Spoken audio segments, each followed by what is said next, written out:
Hey, good morning. It certainly is. It's a great morning, isn't it?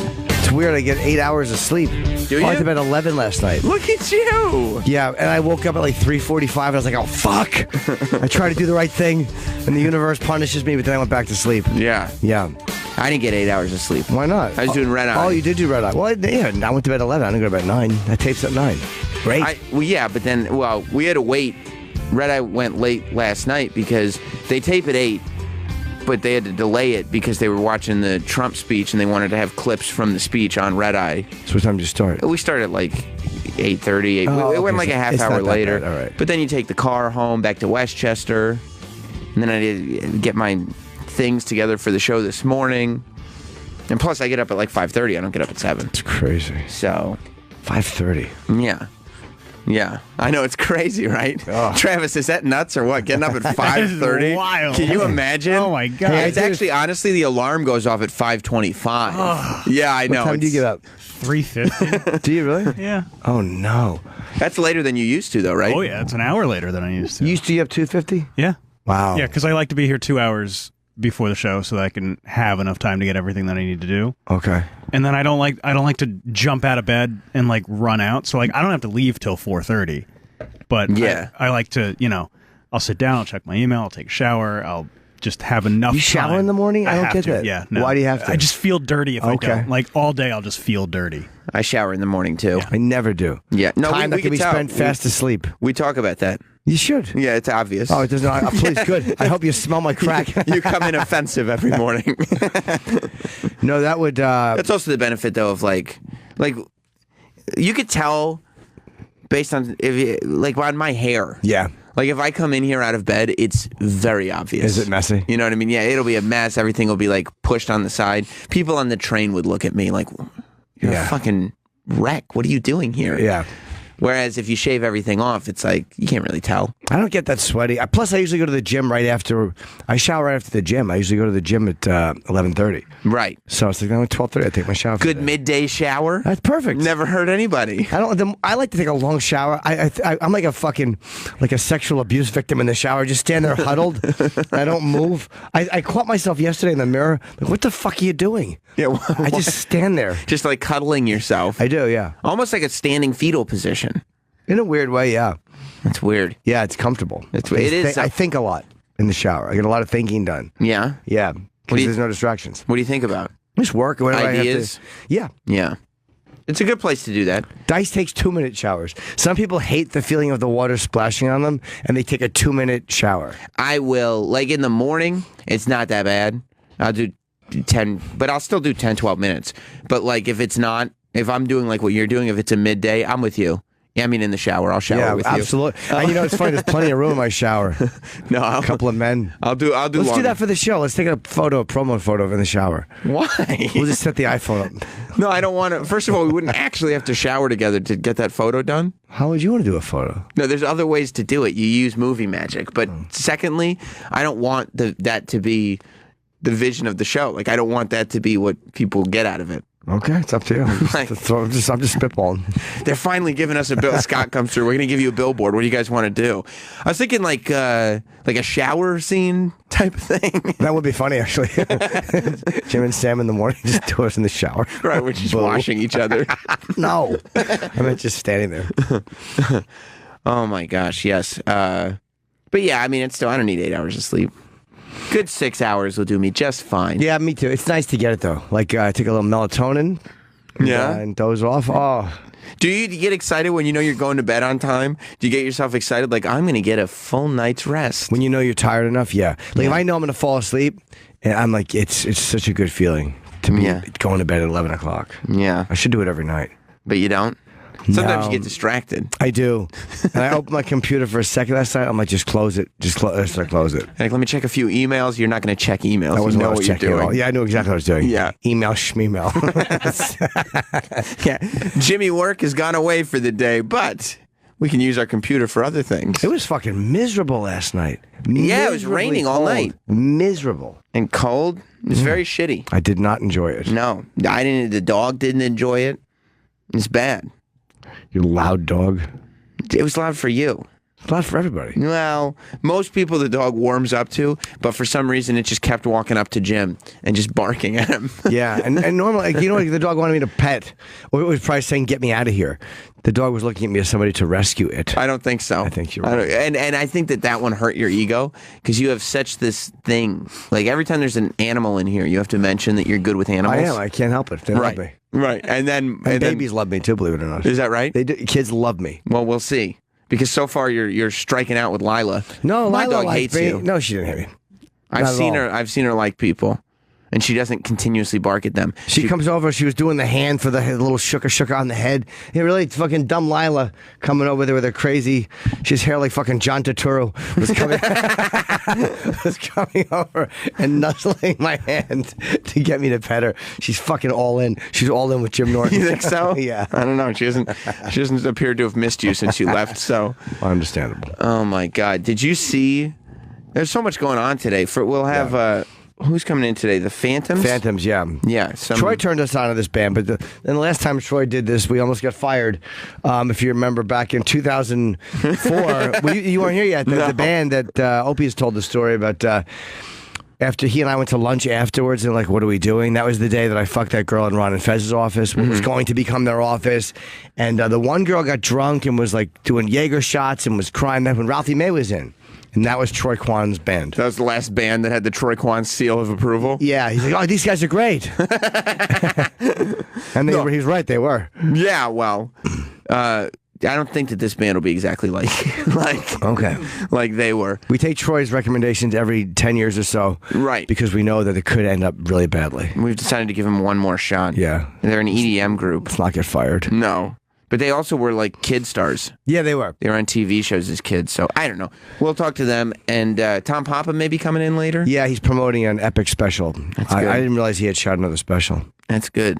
Did you see, speaking of shooting in a comedy club, did you hear what happened in New Jersey? No. There was a shooting in a comedy club. You know what's funny, man? I always wondered why that... It happened to Freddie Prinze. Freddie Prinze got shot at on stage. He was being very saying something. There was some gangster in the audience with his mother. And he goes, hey, that's my mother who's here. And Freddie Prinze cursed again, and the guy pulled out a gun and shot at him. But I don't think he hit him. So that's the only time I've heard of that happening, and that's probably 1971. It is weird. Well, it is odd that it's never happened before, especially...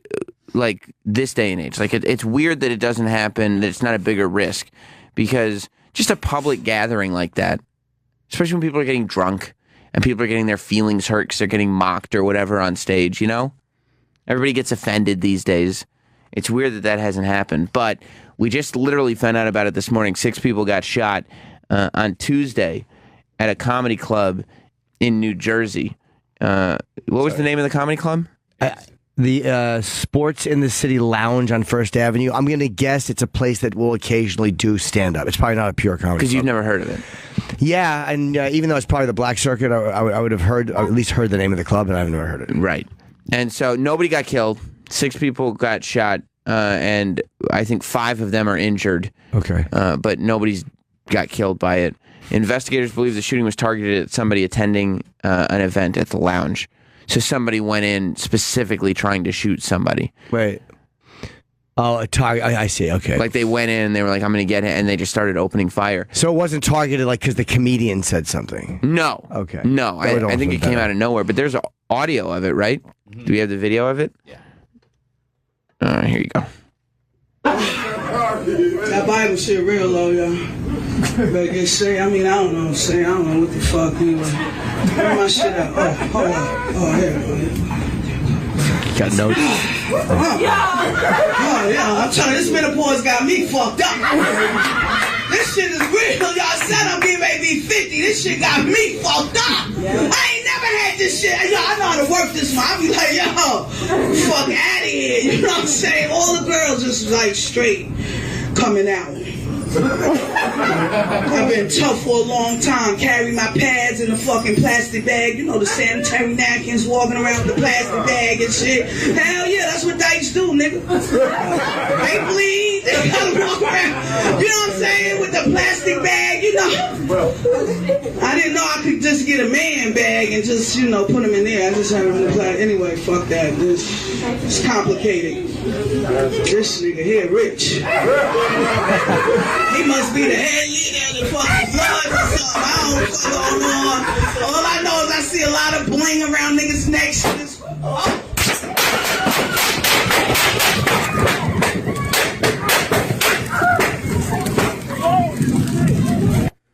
Jesus Christ. Yeah, the fucking video went out. That's not the... That was funny. Her name is Tony Bird. Yeah.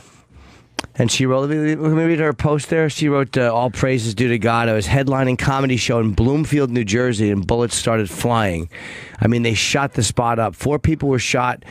I'm so grateful because a few bullets passed me by. I was able to get on the floor and make it to the back room. My homie, Nicole Cat Skates, came out to the show. I'm so grateful she didn't get hit. After the smoke cleared, I was looking for her, and she was nursing the wounded. Okay. So she's all right. Wow. That's fucking scary. Yeah, everybody ends up living, but yeah, that is terrifying. That was funny. I think I walked by, this nigga's rich because he had a suit on. All her menopause material, she was using one of those Japanese fans to cool her off. I saw a couple of tweets come in from people that were like, well, this is just another example of why people need to be armed and blah, blah, blah. And I can't honestly believe that anybody would think that in that scenario, anybody would think it would be a good idea to have more bullets flying around the room. You know what I mean? Yeah, I mean, you want to protect yourself. There's the thing, like in that moment, you're probably like, I wish I had one in case the guy approaches me. Yeah. I get why people say that, but more people would get shot. Yeah. But I would also love to be able to protect myself in that situation, which I can't. Right now, my arms would flail wildly. You think so? I would beg. You wouldn't try to help your audience? No. They all paid to see you. No, they'd probably be enjoying that more than what I was just giving them. Oh, thank God. Sweet relief. How was the show? Well, it got better once the bullets started flying. We'd enjoy Jim. I got to imagine it'd be tough to get back on stage after that. Well, that show is probably canceled. But no, I don't mean that night. I mean in general. No, I don't know. I think you should probably go right back up the next night. I bet you should go on the next night. You don't think you'd be paranoid after that? No, because it's like a plane incident. I feel like if my plane crashed, I'd be like, fuck, I don't want to go on planes anymore. Meaning statistically, the odds of that happening are 1 in 50 million, and it happened and you're okay, it's never going to happen again for the rest of your career. Right, you got yours out of the way. And you're okay, yeah. I guess that's the logical way to look at it, but I'd be sitting there going, it's never supposed to happen to begin with. Like, the odds of it happening, right. Almost all comedians except maybe her, go through their entire careers without ever having that incident happen. Right. So I'd be paranoid enough to think that, well, if it happened to me once, and it's so unlikely, then who's to say it won't happen again? Yeah. Wow. And the odds of a plane crash are 1 for every 1.2 million flights, with odds of dying 1 in 11 million. Your chances of dying in a car or traffic accident are 1 in 5,000. That's how much safer flying is. 1 in 11 million or 1 in 5,000. But it's not even the odds. It's being out of control, I think. Yeah. When you're in a car, even though you're not, like, honestly, I would think that a lot of car accidents are the result of other drivers, right? Like, you can be completely in control of your own shit, and some drunk guy plows into you. Sure. You're Dunsky. Like, what are you going to do? But just you feel, if you're behind the wheel, like you're in control of it. Yeah. And you're not on a plane. It's the illusion of control. It's like I said in my 6th book, The Illusion of Control. We convince ourselves that we have control when we don't. Remember that one where I was wearing like a magician's outfit and my hands were open as a magician? Because illusion. Yeah. I get it. But the biggest magician's trick you have is the feeling of control. Yeah. I get that's so deep, man. Thanks, bro. That's so deep. The series that you wrote is so good. We also have, do we have audio? I didn't hear the audio, and I do want to hear it for this guy, this Oakland warehouse guy. Oh, yeah. Yeah, we'll definitely. I definitely want to hear that. Definitely play that. There's a bunch of audio to play today. John in Philly, what's up, dude? Hey, I just heard you guys talking about, if you were legally armed in that club when somebody was getting, throwing rounds around. More people getting shot isn't really what's going to happen. What's going to happen as a responsible gun owner is I'm going to take a shot at the guy that started shooting if I have a clear shot. Other than that, it's not like, if you're a legal gun owner, you're just going to start throwing rounds everywhere at everybody indiscriminately. That's what criminals do, and that's why people get shot. What I'm going to do is I'm going to hit the floor, cover my loved ones, take cover if necessary, and return fire if I have a clear shot. No, I understand that. I understand that, and I'm sure you're correct. But you're saying like. We're saying if like they're saying more people have, let's say there's 15 people that have them in there. It's not about you being irresponsible. It's like the odds of everyone being responsible are, I think more people would get shot because everyone's not going to be responsible. Does that make sense? Like, I'm sure you're responsible. I get that. I get your point. That's a valid point. But I think you would find that most people that choose to carry a weapon concealed are responsible and do receive some kind of training, whether it's through the gun club that they belong to or some other fashion. Most people that you meet that choose to carry a gun are so afraid that they're going to make a mistake using it that they invest their own time and money to train like I did. So, God forbid you're in that situation, you know what to do, and you treat it like car insurance, homeowners, or health insurance. You have pay for it, you put your time and money into it, and you pray to God you never have to use it. So you have a permit to carry? I do. Okay, what state are you in? Pennsylvania. Oh, okay. People lose their minds, though, in the heat of the moment. There are cops that we've seen that get, like, cops, I would think, get some of the best training and should get some of the best training in the world as far as firearms. Yeah. And you still have incidents where cops lose their mind because it's like such a high pressure and they're scared environment. Now, to your point, John, the vast majority of cops know what they're doing and follow their training, but there's always those scared people, and I don't trust just normal human beings who have a permit to all get the proper training the way you have it. Like, I trust you the way you talk. I would assume that you'll do the right thing, but I wouldn't assume that a club full of people will. Yeah, because, like, dude, even the fact that cops get afraid in those situations, and they deal with shitty people all the time.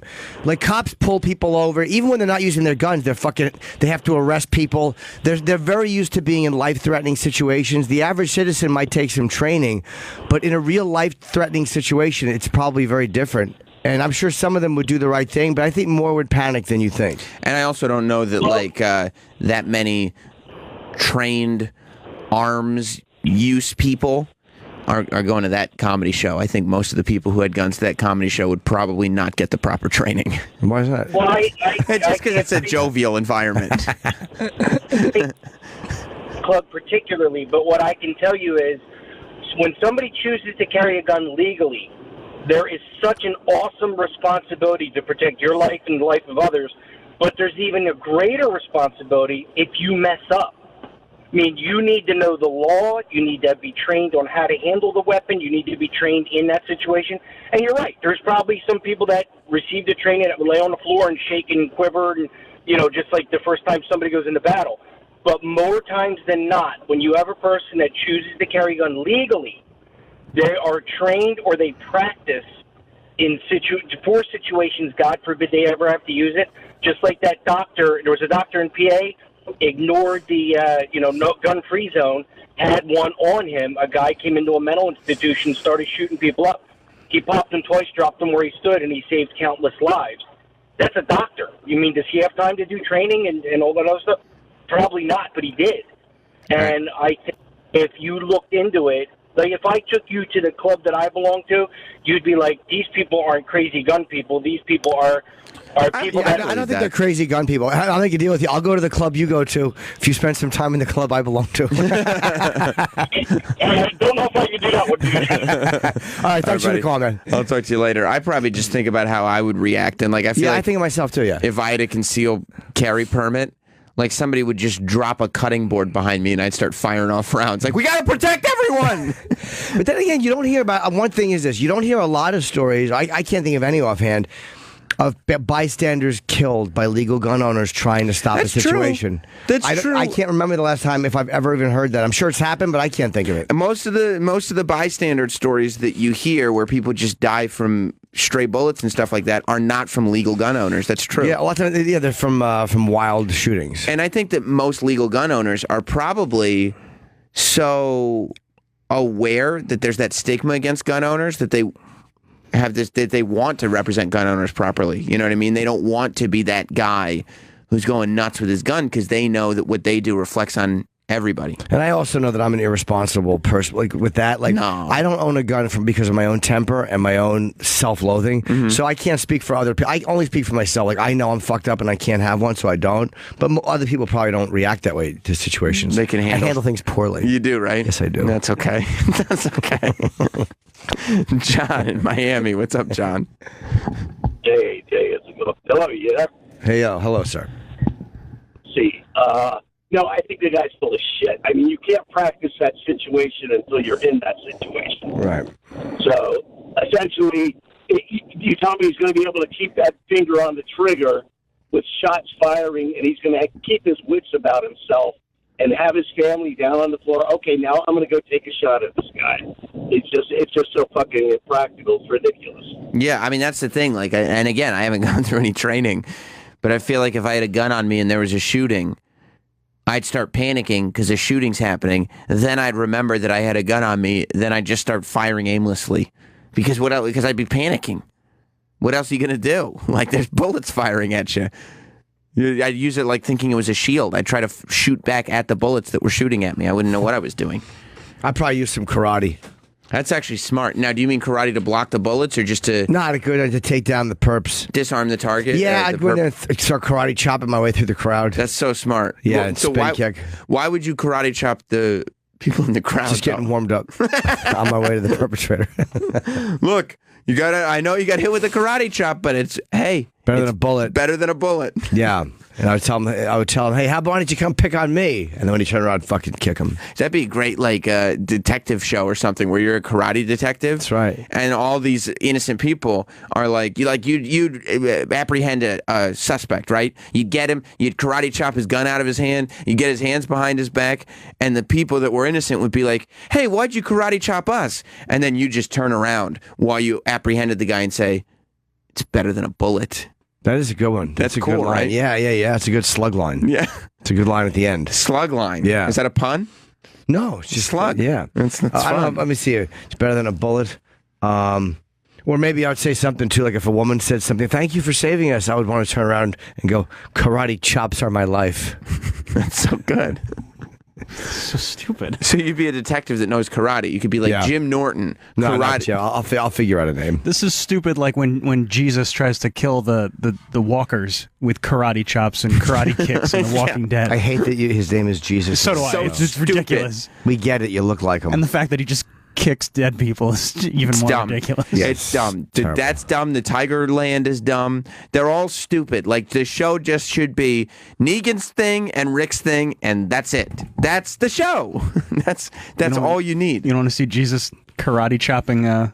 walkers? I want to No, see. I don't. You don't want to see Jamie Lee Curtis / Carol? the whole Jesus camp and the whole Tiger camp. As far as I'm concerned, they can all just burn to death. I don't need to see any of them survive. Yeah, I don't. I'm not invested. Although I did think last week was very good. Because that was a Negan episode, right? Yeah, Yeah. that was very good. I thought Carl was even good. Though. He was good. I haven't seen it yet. I'll watch it maybe tonight, but Yeah, it's good. I find it difficult to believe that anything Two Carl men does kissing is like good. that. I didn't expect it. What? Why you gotta spoil it for Sam? Oh, sorry. Negan and Carl? That's so weird. Yeah, you could be Jim Norton Karate Dick. Because you're a detective. And I understand. Yeah, that's all. Oh, my God. Speaking of guns, by the way, did you see the press conference? I did not. Oh, dude, you're going to love this. So, you heard about the shooting that the former, what was he, a Jet? Yes, got shot. Former Jets guy The got road rage incident. Joe McKnight. Yeah. He gets shot and killed via a road rage incident. And by the way, that's a good. Do we know the guy who shot him? Was he a legal gun owner? I think so. I think so too. He's 'Cause they being haven't- charged with manslaughter, or is it? He's being charged. Yeah, he's being charged. But he was a legal gun owner. Yeah, he believe has so. another incident like this happen where he beat the fuck out of somebody. At the exact same intersection. Yeah. Oh, wait, the same Why didn't guy. he take a different road. A couple years ago, he fucked somebody's face up. How big a guy is he? Oh, no, he pulled out a gun on this guy. Yeah, but that is Oh. a So he's an perfect. asshole. That's a perfect example of somebody completely losing their cool and knowing that they had a gun. Like, most legal gun owners, you would think would be able to handle themselves in an argument without pulling out their pistol, but he couldn't. Yeah, and that also is scary because you never know who you're arguing with. Yeah. When it comes to road rage and stuff like that, like nobody wants to back off in an argument, but it's like If the other guy has a fucking pistol, or neither one of them understood who they were arguing with. Like, he had a gun, and the other guy's an ex-fucking NFL player. Right. Like, he'll throw you through the wall, and he'll shoot you. Right. I think anytime you're in an argument with somebody, and you can tell that they can't control themselves, like they're getting to a place where they're not in control of their actions, you got to back away. You got to back. I told you I was in a cab one time, and I saw two guys get out of the cab. Black guy and a white guy. Black guy was angrier. The white guy was bigger. And they were arguing on 6th Avenue. They were in the middle of the street just screaming at each other. And they got close. But then you saw them, I think the white guy realized that the other guy was angrier. Mm-hmm. Like, he just wasn't as mad about it. Maybe he's the one that fucked up. And he backed off a teeny bit, and then the other guy backed off too. Like, but most guys want to not fight, especially when they both know, all right, this is a big dude. If I'm arguing, they're probably more than eager to fight. Or I don't think you and I are going to back people off. No. Yeah, I was just thinking that maybe it's because I'm aware that if it comes to fisticuffs, I'm in trouble. Yeah. If it comes to a physical altercation, I'm not going to be able to do anything. I've never been angry enough that I haven't been able to stop myself and be like, I need to get out of this situation. Yeah. Because if this escalates, no matter who's right or wrong here, I'm in a lot of trouble. You know what I mean? Like, I've never been in an argument where I haven't been able to be like, I got to walk away from this because I'm in trouble here. Nobody wants to have that moment where they're like, all right, man, let's just, because you don't know that the other guy you like, if you're like, all right, let's just walk away. You don't know if the other guy is going to go, oh, because you don't want to get your ass kicked and then up it or just walk away too. Right. Most times they'll walk away, I think. Nobody wants to go to, even if he can beat the shit out of you, most guys don't want to go to jail. They don't. For getting cut off. But people get mad. They do. People get really mad. Really Rage is just a crafty son of a bitch, isn't it? Scary, man. It really makes you make mistakes. I don't think this guy who shot this former football player went out of his house that day thinking like, yeah, I'm cool murdering somebody. Like, I'm fine killing people. That's no problem for me. But he had his gun on him, and he just lost his mind. And they didn't charge him at first. They said they were doing it carefully because they wanted to investigate, and then they realized, oh, he had another incident. Right. And people got really upset that they didn't charge him at first. Yeah, but they were just trying to, do it smart. Yeah. Before we get to the press conference, let me talk to Bruce in Pennsylvania. Oh. What's up, Bruce? Hey, good morning. I just want to acknowledge Jim's... Bruce. Shit. Bruce, you're panicking. Shit. It's okay, Bruce. You can acknowledge Jim's shit. I called you the first week when you were back on XM, and you told me how to get into a massage parlor, which led me down a life of sin. By the way. Thank you very much. You're welcome. But I'm also,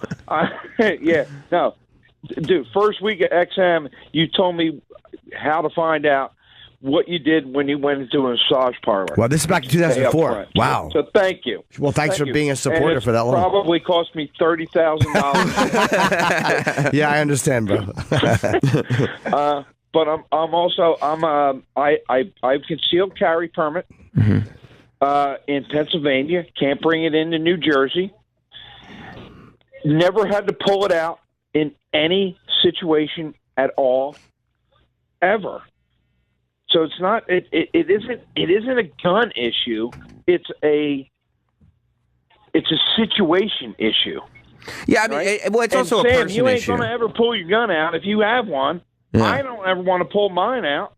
I'm not against people with concealed carry permits. Like, I'm not against people having guns. But I think that the idea that, like, you would look at this and immediately say, well, we wouldn't have stuff like this if more people had guns, is jumping to, like, politicizing it. You know what? I got to say, too, I just got a text from my police officer friend who listens, and she said having them... A lady police officer? Now I've heard everything. Believe me, I don't agree either, but she writes, having one of... Are you sure it's a lady or a lady boy? No, it's a lady. Having one of them hitting people... Having one, then hitting people are two totally different things. There was a cop at the front door to the nightclub in Miami. He fired every single bullet he had, and he hit the bad guy 0 times. And she said that with these incidents, people are shooting at targets, not people shooting at you. And she talks about some incident, and she said that the cop who fired at this bad guy shot 25 rounds and hit the guy once. So it's like a lot harder in those situations to actually act on because there's it. so much pressure and you realize there's a person. Hold on. If you don't have your gun, all right, if you don't have your gun, you can't do shit. Yeah, I know. You can't do anything. So at least if you train, right, and go to the gun range and practice, right, in that situation, you're going to cover the people you love, right? And if someone comes near you, you're going to pull your gun. It ain't lethal weapon or anything like that, right? It's about protecting the people you're with. But isn't there a version where you could use like something like a karate chop or something where you don't have to use firearms? No. You don't think? Yeah, not a yeah. Karate chop. All right. Well, I do think that sometimes people don't look at every option. Yeah. And there are detectives. Well, here's the option: is you drop, you go down, and you assess the situation. Dude, I've seen detectives that instead of having gun holsters, they have gis. You know what I mean? They have like a black belt instead of a gun holster because they know that they can take care of problems via karate chops and heel kicks. Well, yeah, but I have a holster. I have a calf holster, which is where I carry mine. Bro, you know what come you on, need? the poor little thing, so young. Just dragging around a baby cow on your ankle. Calf holster. No, not that kind of calf. Dude, there's Rex Kwon Do classes that will teach you everything you need to know about self-defense. That's karate for dinosaurs. All right, so that means you gotta get close you up led to- us thank you, to buddy. one of the worst jokes I've ever heard. That's a cute joke. No, it isn't cute at all. So this guy, everybody gets mad. You know, it happened in New Orleans that this football player got shot. Everybody gets pissed off about it because they brought him in, they questioned him, they did the whole deal, but they let him go at first. And then they brought him back and charged him. Yesterday they brought him back and charged him. Who is this? The police, the sheriff? Yeah, from the county. Show me the MSNBC feed first. The sheriff, and this became a national news story, not only because he's a football player, but because it was another one of these stories of outrage where people thought it was a racist thing by the cops, and it obviously wasn't. Right. It wasn't even sort of. They were trying, because if you bring a guy in and you haven't built a case or you don't know what the charge is, you're going to end up charging him with the wrong thing, and you're not going to be able to pin him on what you want to pin him for. You have to wait until you have the case built up, so then you can really get him. And that's what was done here. The sheriff got in front of a group of people yesterday. You have not seen this, Jim? I've not. The news networks decided to broadcast this live. The sheriff gave a very impassioned speech because he did not appreciate the way his police, his officers were being treated by the critics. And he let everybody know yesterday that he didn't, exactly what it was that he didn't like that was being said. Adrian, if you will. Our elected leaders that stood by me, and I want to thank them again, you are true leaders. You are credible leaders. You did not do what was in your best interest. You did what was in the best interest of the community, and you're suffering for it, and I feel bad for you. I do. And I'm sure you see the emotion in me, because it's not fair. It's not fair for him to be called, you punk-ass Uncle Tom Coon. We saw you sell out to them, you rat-ass faggot punk. Jesus. That's the tone of what we're calling our elected leaders for standing up and simply saying, let justice prevail and let the process take its course. Here, pause for a second. To go on to say... So at this point, the news organizations are probably like, okay, we probably didn't need that on TV, but I think he's just moving on with the press conference and moving forward, and he'll get back to staying on mission here. Good. And so they let him keep going. As they should. Yes, I think so, he's too. a sheriff giving a press conference. Yes. You ass-kissing faggot that has done little to our community. Ladies and gentlemen, we're going to pivot from this. We're going to pivot from this. First of all, let me apologize for some of the language we were not expecting. That is the sheriff from Jefferson. What a fucking dog. Did every network jump out of it, or just MSNBC? I don't think MSNBC may have been the only one that aired it live. Yeah. I don't know any other networks that aired the whole thing live. What a dog shit fucking news organization. They were like, we can't dog shit. We can't show this because I mean they could talk about the guy getting shot, right? and footage of the bodies and the fucking the blanket covering him or whatever. Of course they can. Of course they are can. the fucking worst. Yeah, they can show all the blood stains they want to show. They can even show like, oh, you know, a lot of people are not happy with this police crew. A lot of people are saying this is racist. Like, you know what I mean? They can have that conversation that just kind of incites that and everything. But the minute that the cop shows up and he's like, this is what's happening, here's the language being used. Yeah. They have to be like, get the file off TV, get this maniac off television. Let me tell you something. Yeah. If that was say a black mayor or a black official, and this guy was angry that they were saying this about the black leaders in New Orleans. Yeah.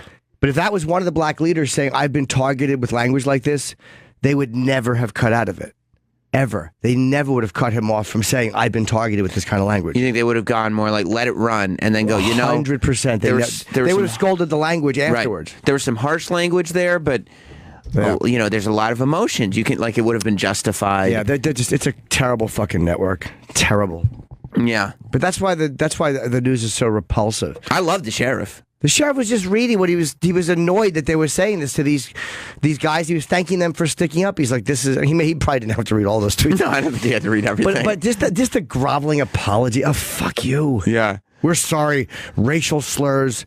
Murder talk is okay. But don't read Coon even when you're defending your boss because you're angry he was spoken to like that. Right, yeah. Shut up. When talking about a murder, no reason for that dreaded F word. Fucking dopes.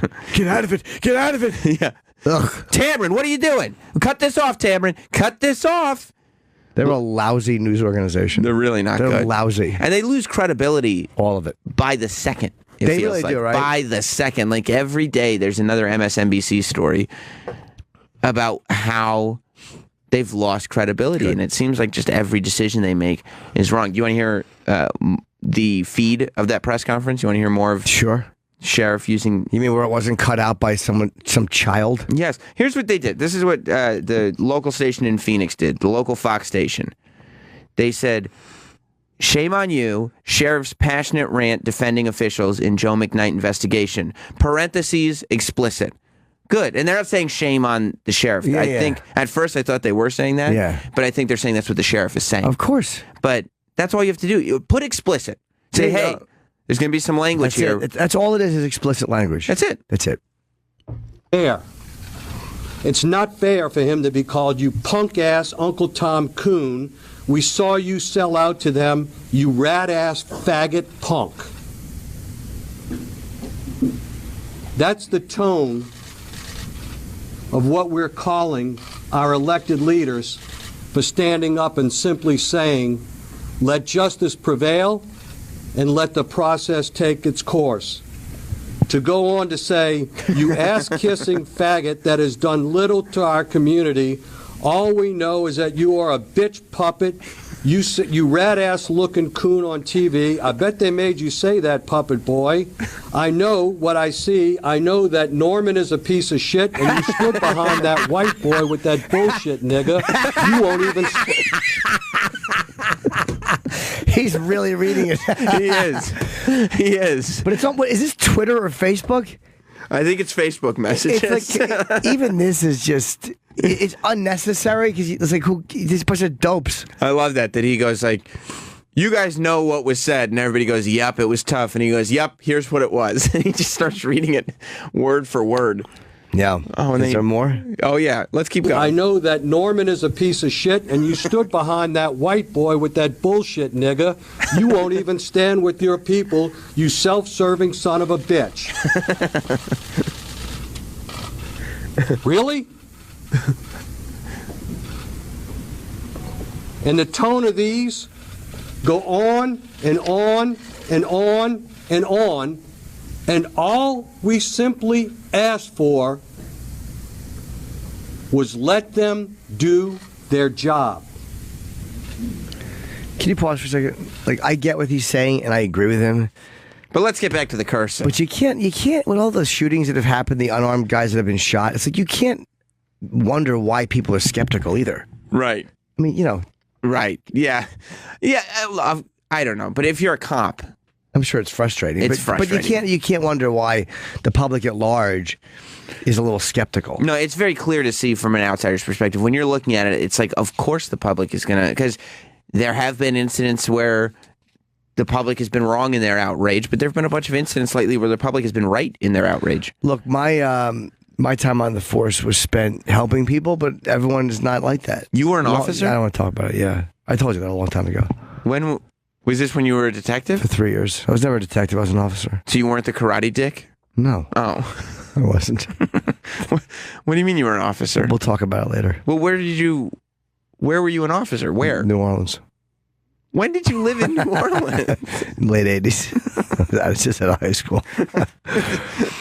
All right. I want to move to New Orleans and be a PD. Cop. Yeah. New Orleans PD. I was trying to pitch a show. I like the sheriff, though. He's hot under the collar. He is. Is there any more cursing, or is that pretty much it? That's it. Oh, I love him. I love him. Yeah, he was enjoying that.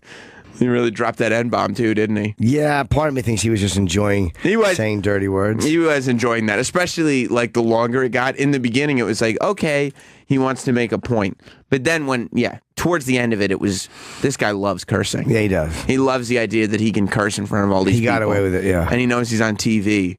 And anybody that says, like, why are you doing that? He's like, what? Are you missing the point here? Do you not understand what's going on in front of us? I love it. Let me go to Chris in Poughkeepsie. Chris, welcome to Jim Norton and Sam Roberts. Good morning, lads. Oh, good morning. Hello. So my wife actually works on the MS side, and she is pretty involved on the live section of the whole channel and whatnot. And I'll go into work with her a couple times throughout whenever. And oh my God, the directors there are fucking idiots. Really? Idiots. Yeah. They first off, it's one of those institutions where it's like, if you get a job there, you're not going to leave no matter how much of a dick you are.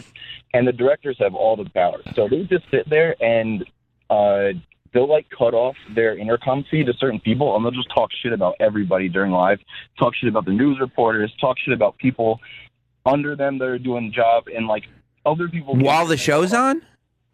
Yeah, while the show's going on. And they're just sitting here swearing, fuck this, fuck that, this person's an idiot, why would they say that, this isn't in the script, yada, yada, yada, going in. Yeah. That's really fucking stupid, because all you need to do is push the wrong button. That's right. To say that shit into a microphone that people can hear doesn't make any sense. Oh, it's happened, and it happens all the time. They fuck that up all the time, and then they act like little pussies when they get called out for it. It's great. It's freaking great. It's ridiculous. Thank you, buddy. Thank you. Oh, man.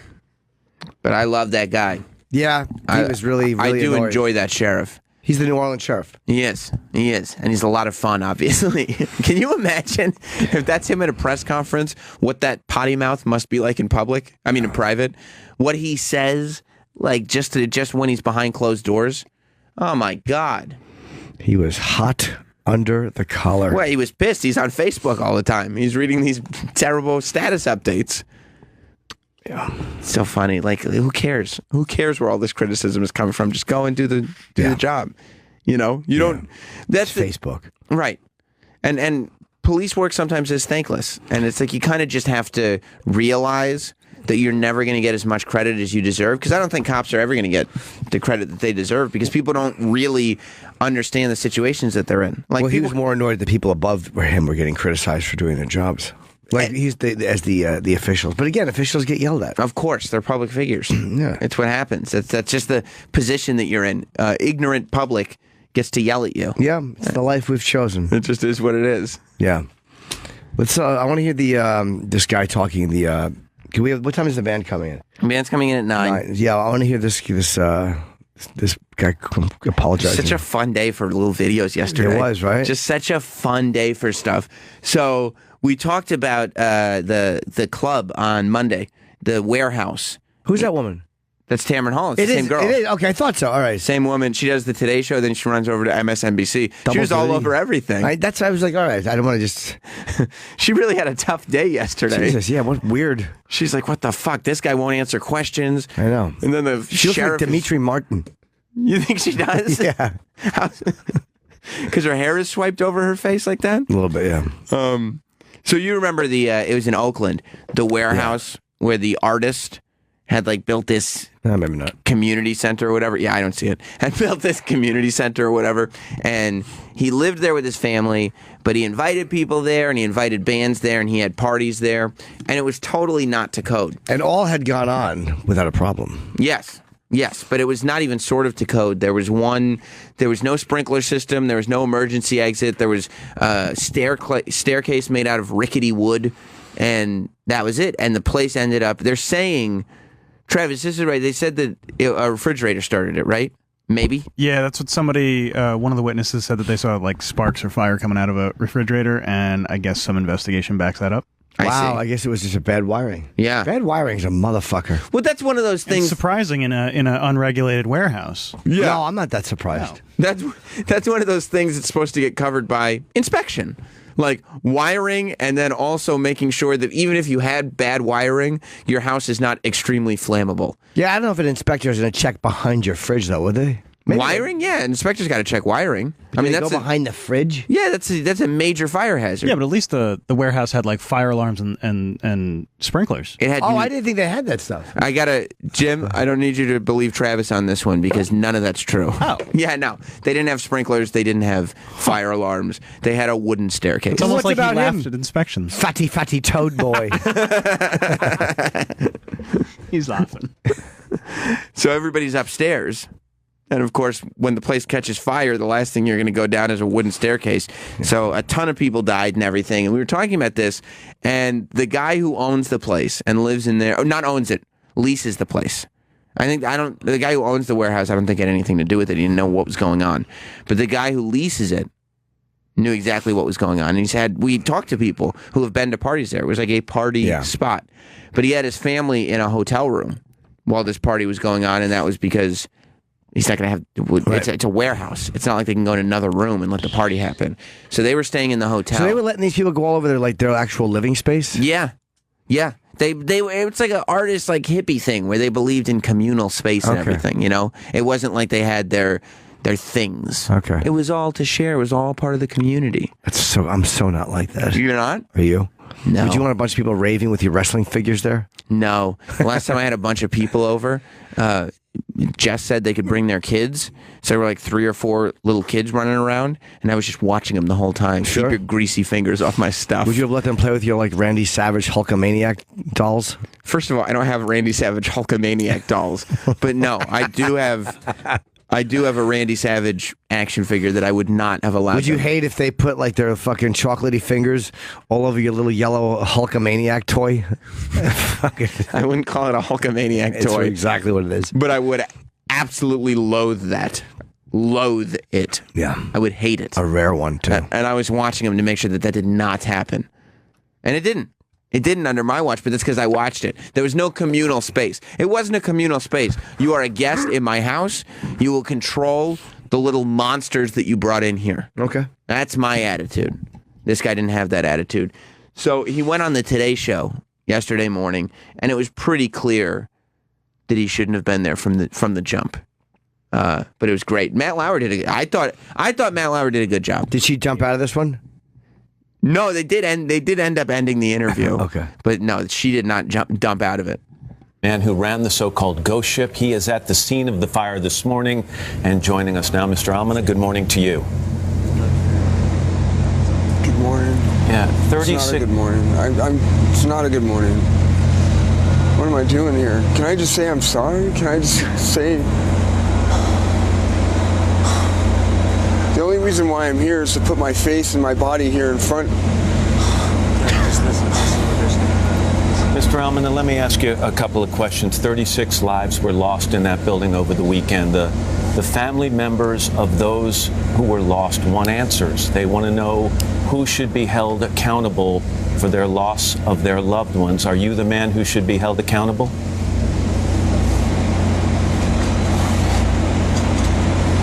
Am I the man who should be held accountable? Did I build something that with the I mean, what am I going to say to that? Should I be held accountable? I can barely stand here right now. I don't know why it's a fair question, Mr. You choose to do an interview. He's just a guy. He's just a dude. Like, he wants to say he's sorry and he's devastated. Like, yeah, but he's taking zero personal responsibility. I don't know if he is or not, or if he's just stunned by this whole thing. Like, when this happens, I'm sure, and when you know that there's 36 people who were killed at this thing, and it's probably a hard to sit there and be responsible and go, okay, technically, yeah, what do you do? How do you handle it? Well, if you're gonna go and start doing media, you got to have your shit together. Yeah, you probably should. In some way, shape, or form. And you have to take some kind of personal responsibility. Like, you can't... He's acting like, what the fuck kind of question is that to ask? Like you know what I mean? And Matt's question is not a bad question. It's not a bad question, but I feel bad for this guy. I think he's genuinely devastated that this happened. He's devastated, but it's preventable. Like, if he had a brain in his head... He would have been able, it wouldn't have happened. Like, because he is this guy who thinks he's special. He thinks he's an artist, and he's this person who's got, all these souls are connected, so nothing bad is ever going to happen to him. Yeah. He thinks that. So he's proof that optimism stinks. Yeah. All right, fair enough. He thinks that because he's an artist and he's building this community that nothing bad's going to happen, when everybody who's looked at anything to do with this, with the fire, sees that it was very obviously happened because of how the place was put together, and it was super preventable. It's not like this is court 3 months from now or whatever. He's just in this moment. He's just, I think it's sinking in what happened. No, I think he's devastated because it happened to him. Not because 36. He's so self-involved. He is so self-involved. Let me see. Let me see more.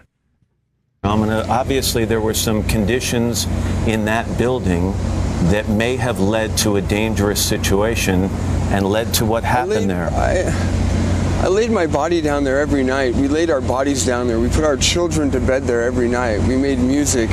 We created art. We opened our home. What became our home, it didn't start off as our home.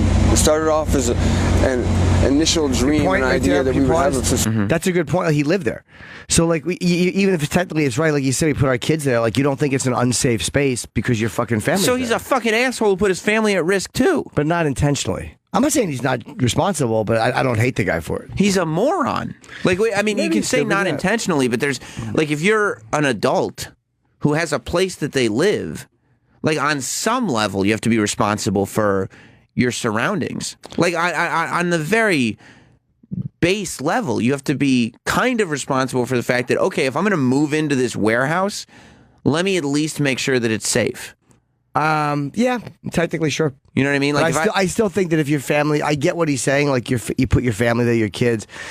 To you think this is a safe space. You know, and again, maybe it was stupid, but there's plenty of places that burn, that are apartment buildings burn. I mean, a piece of false wiring or faulty wiring, it happens all the time. Yeah, but if it happens and you find out it's because of negligence, then nobody's sitting there looking at the landlord or the super going, oh, he didn't know. No, but he's the guy who leases, and I'm not saying he's not 100% responsible. But he turned it into a residence, though. He's the one who put up the staircase. It's not like it's... Yeah, so he's a go-getter. He's not a go-getter. Go on. Facility and a venue that would host everything from at-risk youth to the gay community to artists that couldn't perform anywhere to performance art and alternative arts and eventually when you can't pay your rent because your dream is bigger than your pocketbook, when the need for housing, when the need for people to be able to sit down and be warm. That's why he lived there with his family. He has a family.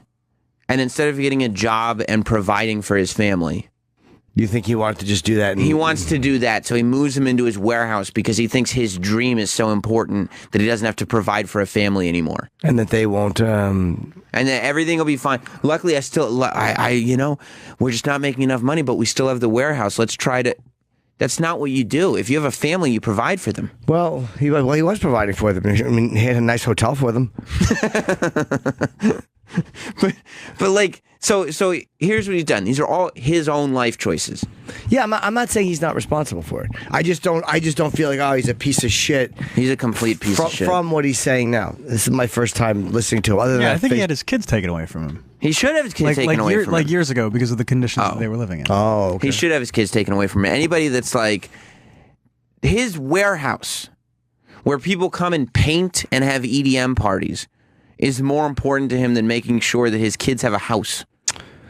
I mean, if you're one of those weird artists and that's how you live and you believe in communal You have shit, kids, though. but you believe in that philosophy for them, too. It's a communal place. That may have been, who knows? Maybe it was a decent place to live other than the fact that it could have burned. No, you're right. Yeah, good. Give him the benefit of a doubt. It seems like it was a pretty decent place to live. I'm giving you the benefit of the doubt, just saying he's not a piece of shit, because watching these first 2 minutes, I don't think he's that bad. Although, he is that bad. Facebook post, I have to know how many people was he aware of were dead when he made that Facebook post. Maybe he didn't know there was anybody dead when he first put that post up. No part of him is sitting there going, oh, you know what? I should have. Yes, I did wrong here. Well, let's see what he says. I haven't watched the whole thing. All right. We make food and take a shower and take a bath and go to bed. And so we created something together, This stopped being me. This wasn't about me 3 years ago. I signed a lease and I got a building that was to city standards, supposedly. And I was lured into something that I had to constantly... Mr. Almana, it may have been a dream, and all of that may be true. You provided a space for some people to live, but according to the city, it was not under code. And we have someone who lived there, an artist who lived there for 2 years, Shelley Mack, and she said she rented a space from you, that you knew it was dangerous, that you profited from this and never spent a dime on anything but partying. What did you do to ensure this? I don't want to talk about it. I don't want to talk about me. I don't want to talk about it. Profiting. This is profit. What can you tell me you did to ensure the safety of those people who live there? I laid my 3 children down there every night. We understand profit? that. This is not profit. This is loss. This is a mass grave. So for the families, can you... I'm only here to say one thing, that I am incredibly sorry. And that everything that I did was to make this But you see how he won't address that? more beautiful... Like, he was definitely making money. Yeah, I'm sure he was. He had a hotel room for his family. Yeah, I'm sure he was making money. And he has no sort of... Like, there's a good chance that he's full of shit. There's a chance, yeah. A really great chance. I mean, he seems full of shit, and the fact that he won't, when he is addressed on the fact that, like, this would lead us to believe that you're full of shit because the city says it was not up to code, and the people living there say that you were profiting and blah blah blah, and he won't address it. But is it possible that as a dope, he moves in, and he does think that it's the owner's responsibility to make it up to code? Like, if you move into a place, maybe he thinks that yeah, I'm assuming it's ready because it's being leased. If you get pulled over for speeding because you assume it's 65 but it's 50, you can't be like, well, I assumed it was... Yeah, you are in the wrong. Right. But to you're responsible. Sure you are. But that doesn't make you an asshole. Like, maybe it makes you irresponsible. But, like, I won't look at the guy who gets pulled over not knowing what the speed limit is and goes, that guy's a piece of shit for not knowing. I'll look at him and go, hey, dumb motherfucker, you should have checked that and you should have known it. But also, if you have a family and you're providing for them, and they're in your car? Yeah, we've all spent with the family in the car. No, I'm not talking about that. That's good tie-in. Oh, no. It is. It's kind of your responsibility to know the residents. I agree. And so, like, I don't really have a ton of sympathy for being too stupid. Like, people can figure out if their residence is livable or not. Like, the most basic human being can do that. Maybe it was livable, but just not up to code. It may have been livable. From the articles that I read from former tenants, it does not sound livable. Really? Why? Especially for a 5 and 3-year-old. Oh, okay. It's a warehouse. Yeah, walking around barefoot in a warehouse. People like saying that yeah, we used to babysit their kids for days at a time while they would just leave. Well, they're artists, man. So he's a bit of a boob. No. He's an idiot. artist. There's no defending him. Okay. Zero defense for him. This is all I know about him. What I'm seeing right here. But see, he's charming you. That's why people would go to live in his warehouse. Well, just because he's apologizing, so I'm like. He's not even apologizing. He's saying I'm sorry this happened. He's saying he's sorry it happened. He's not taking any responsibility for it whatsoever. There's no apology here. All right. If you guys want to continue bullying me. All right, maybe you're right. Let's keep it going. I mean, you're an artist just like he is, so. Yeah, I know, but I don't let anybody in my space. No, ever. I'm saying that's why you're kind of sympathetic to him. Yeah, you get it because you're an artist. The rest of us are just like looking at this from real square perspectives, but you're more of that soulful artist type. No, I'm just more somebody who would make a dumb decision and understands how that can happen. Bring people together. People didn't walk through those doors. I will say, though, one thing that's bothering me about him a lot is I forget the guy's name from Electric Boogaloo, Breaking 2. But he does look like not Turbo, but the other guy. He does. Who is the other pop locker in Breaking? He really bugs me, this guy, with his hat. Oh, what was the guy's name? Yeah, that guy. What the fuck was Which one? Which one? The one with the fucking... half shirt on? Yes. Ozone? Ozone. Oh, yeah. He reminds you of Ozone from Breaking 2, Electric Boogaloo? And from Breaking, yeah. Yeah, he reminds me of Ozone. He probably grew up thinking he was going to be just like Ozone. Yeah, he probably did. Yeah. Yeah, Horrible place. People didn't seek us out to perform and express themselves because it was a horrible place. Nobody I'm is 47 years old. I'm the father of He's this 47. space. Miss Romana, no one is saying it was a And horrible place, but on the people night are. of the fire, did I know there was going to be a fire? Did I remove my children from the space and get a hotel because I wanted to avoid this? Because I wanted to cast blame on other people? No, because I wanted to get a good night's sleep with my children. Mr. I wanted to let the young No, and you couldn't people do that what in your they needed house. to do. In your I'm not gonna house. I answer was these not in my house. I wanted a good night. I wanted my children to have a good night's sleep, so I took them out of my house. Well, yeah, but sometimes people have events in their houses. We have people over our place all the time when I was a kid. He's 47. He needs to grow the fuck up and stop with this nonsense. Well, I think he's going to go to. I wonder if he's going to go to jail. I'm sure he'll go to jail. He should go to jail. He probably knows that. Yeah. He's questions the panicking. way that you're presenting them. Mr. Alman, I didn't do anything ever in my life that would lead me up to this moment. Can I ask you? I'm a horrible man. I'm a proud man. No, I'm not going to answer these questions on this Are level. you worried that I you would rather will be get on the charged? floor and be trampled by the parents. What? I'd rather let them tear at my flesh than answer these ridiculous questions. Mr. Alman, I'm so sorry. I'm incredibly sorry. What do you want me to say? I'm not going to answer these questions. Then we will call I'm just this. going to say that I am sorry. Then we'll end the If interview you have there, to hold Mr. my Alman. soul accountable, if you have to hold my soul accountable for believing in something, Well, we appreciate your time this morning. Laurie and other artists and other beautiful people that also believed with me, and for And 3 we years will we built continue something to every follow day, this and we story and its improved developments. Derek Almana. Thank you Mr. for your Almana, time. thanks for your time. I think you can All right, then agree they or just disagree kinda with talk about it after that. He wants to be trampled by the parents. I mean, that's cool, right? That's a good way to make amends. No, but imagine that was they said okay to it. They always just step on them. All right, we can end the interview, but we're all going to march on you. Yeah, dude. I mean, he's sitting there literally saying, I did nothing in my life to deserve this. And to that's lead not, to this moment. And that's meaning not true. All these, yeah, but even if you do something and I like me saying spiritually, like I've tried to be a good guy. I'm not perfect. Like now there's 36 bodies on my hands. But he hasn't tried. He hasn't done. That's not the way the world works. First of all, it's not like you have 36 bodies on your hand because you deserved it or whatever. It just shit happens. But sometimes. it's still. I'm just saying that people aren't going to think rationally and logically. A couple days later, when you realize that there's a pile of bodies that you're but there's a kind of big difference responsible for. between not thinking rationally and taking zero. Well, maybe he will.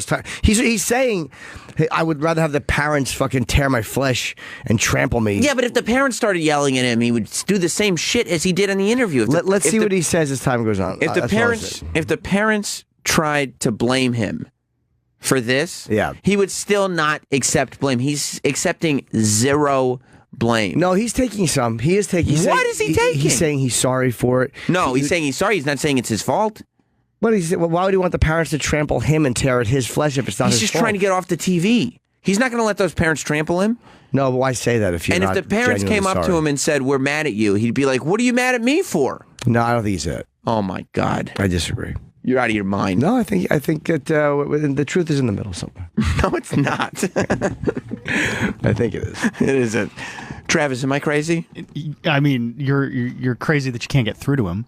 Because Jim just has sympathy It's for just fellow artists. Yeah, I don't get it. It's so funny. All right, everyone sees it that way, but even though he shows zero sympathy. It's some fuckface in a fedora, and you're like, no, I like the him. fedora almost lost me. In fairness, You're like, he's on TV. And I do have there's a ton of calls. We can't get to them because we have a band coming in, but there's a ton of calls saying, Sam is right. The guy was profiting off the drug parties. Somebody saying they can change your mind. Blah, blah, blah. A lot of people. Let's see who said they're going to change my mind. Let's give one person a shot, and then we'll take a break. And there is speculation that a lawyer told him not to accept any blame, which is possible. Maybe. But still, I mean, he came on. That's literally the least sympathetic interview I've ever seen. Okay, let's go to David in Houston. David. Hey, morning, guys. Hey, buddy. Hi, David. All right, Jimmy. I've known these kind of people before. Artistes? These are the kinds of people, that live in communes, all of that stuff. Yeah. These are the kinds of people that think Yoko Ono is a musical genius. That's how you're going to change his mind? So you're saying that he's just one of these guys. He's being very naive, and it was pretty much his fault. Yeah. Of course it was All his right, fault. you're right. I agree. And then he goes home and he jams out. Hold on. Yoko Good Ono. argument, sir. David. All I needed was one smart person to talk to me. David, you did it. Thanks, David. Wait. What about... No. David made the point properly. Thank you, David. Good point. Because smart... I guess we should take a break. Yeah. I want to. We got the Phantoms coming in, or they're just called. Is it? I think it's Phantoms. You don't. Phantoms. Don't sound like you don't You're want. right. That's what I'm saying. That's why I just was about to say. Is it the Phantoms or Phantoms? Not a superhero gang. But could you call them? I would like to see if they. Phantoms are here. It's not- call them the Phantoms when they're in here. I want to see if they correct you. No. I think It's like saying the Rush when they come in. we got the Rush in studio. But you know, when you hear something that's plural, it's instinct to say the. Sure. People say the Foo Fighters. They sound like assholes, though. The Foo Fighters. Yeah, people do say the Foo Fighters. They're incorrect. No, People but say it's the a Pearl common- Jams all the time. No one says that. It's Pearl Jam. Eddie Vedder and the Pearl Jams. It's singular. Oh, I didn't know. Yeah, the Kiss sounds stupid. Right. Or the Rush would sound stupid. Yeah, all those Skid Rows. Skid Row's only one. Oh. What's another band with a plural with an S at the end? Whatever. We'll figure it out. Beatles. It's the Beatles. It is the Beatles. See, what I said. perfect. What about Wonders? I think it's the Oneaters. Oh, I believe it's actually pronounced Onetters. But we'll be back with the. I got Doylestown tomorrow, Friday, Saturday, and I have Tarrytown Music Hall New Year's Eve, and we got Phantoms. No, it's the Phantoms. No, I stopped it. And possibly Tom Papa at 10. It's gonna be a very exciting show. I don't know about that. We'll be back. We have Phantom coming in. Phantoms. God damn it. Kyle Kaplan and Vinny Pergola. Is that how you say it? Pergola. Well, I would think Pergola because it's a G, right? Pergola? Yeah. It's Jim Norton and Sam Roberts. You can follow us on Twitter at Jim and Sam Show. Hi, guys. And there they are. Hello. Hi. We're determining. Do you hate when people say the Phantoms, right? You hate that? Is that? That's fine. Anything goes, guys. It's all good. But it does sound a little old manny. Like if somebody's like, hey, it's the Phantoms. It sounds like an old baseball team or something, like the old Phantoms of 1746. Right. Yeah. The boys from the Phantoms have arrived. All right. So Phantoms. Yeah, he said it was Phantom. I said, no, it's Phantoms, plural. Yeah, it's got the correct. plural. Yeah. It's good. We're killing it with the self-promotion right now. There's a bunch of names people can look up. It's great. Right. Well, did you think that, like, when you decided to name the group Phantoms, like the Phantoms is more natural, Well, right? that's actually what I think when we first started, like years and years ago, we were like, we're going to be Phantom. It was like, going to be really cool. Right. And then around town, everyone was like, hey, it's the Phantoms, you know? Like, they just were calling us that. And then that kind of stuck. But it's not the. No. We took the out. We're like, we're making this our own. You guys, being an electronic act these days, you got to take the out. You're lucky we didn't take the vowels out. Everybody's doing that now too. Yeah, we left those in. That's just It looks something cooler, in Jim. electronic music. Jim. All yeah, caps. It's a whole thing. Well, Deadmau5 has a 5 in his. Isn't that That's right. That's right. Yeah. It's weird. Yeah. You don't like it? No, it's just bizarre. Deadmau 5. Yeah, I don't get it. Deadmau5, yeah. I don't understand. And he was that big hat that must smell inside. I'd love to talk to him. You think it stinks? Yes. He's a really nice dude, and he actually started taking the hat off on stage, so it didn't really make sense. Like he performs half the time in and out, so why even have the thing then? He takes it off? He's like Kiss. He's trying to get out of the makeup because he's probably sick and tired of it. It's a fucking headache. That cannot be fun to perform in. I don't envy him. What's he look like? Is he a regular looking guy or something? Totally, yeah. Yeah. Okay. He's super, he's super thin dude. But we've gambled with him in Vegas before, and he's just like he puts $1,000 chips down, 5,000 chips, just like 5 different things on the table. They actually stopped him from gambling at the Wynn because he won too much. I think, it's something incredible like that. to watch. They will do that, man. It's weird that the casinos, if you win, I knew a guy who won like $5 million. He was like the top guy in a casino. I think at the Paris or another one, and they get X amount of money back from him, and then they just booted him. They're like, enough. We got some money back, and we're done with you. Yeah. Everyone's a winner in Vegas. Yeah, that's fucked. Like if you're losing your life savings, they don't stop you. They won't stop you before you lose it all. No, they're the worst.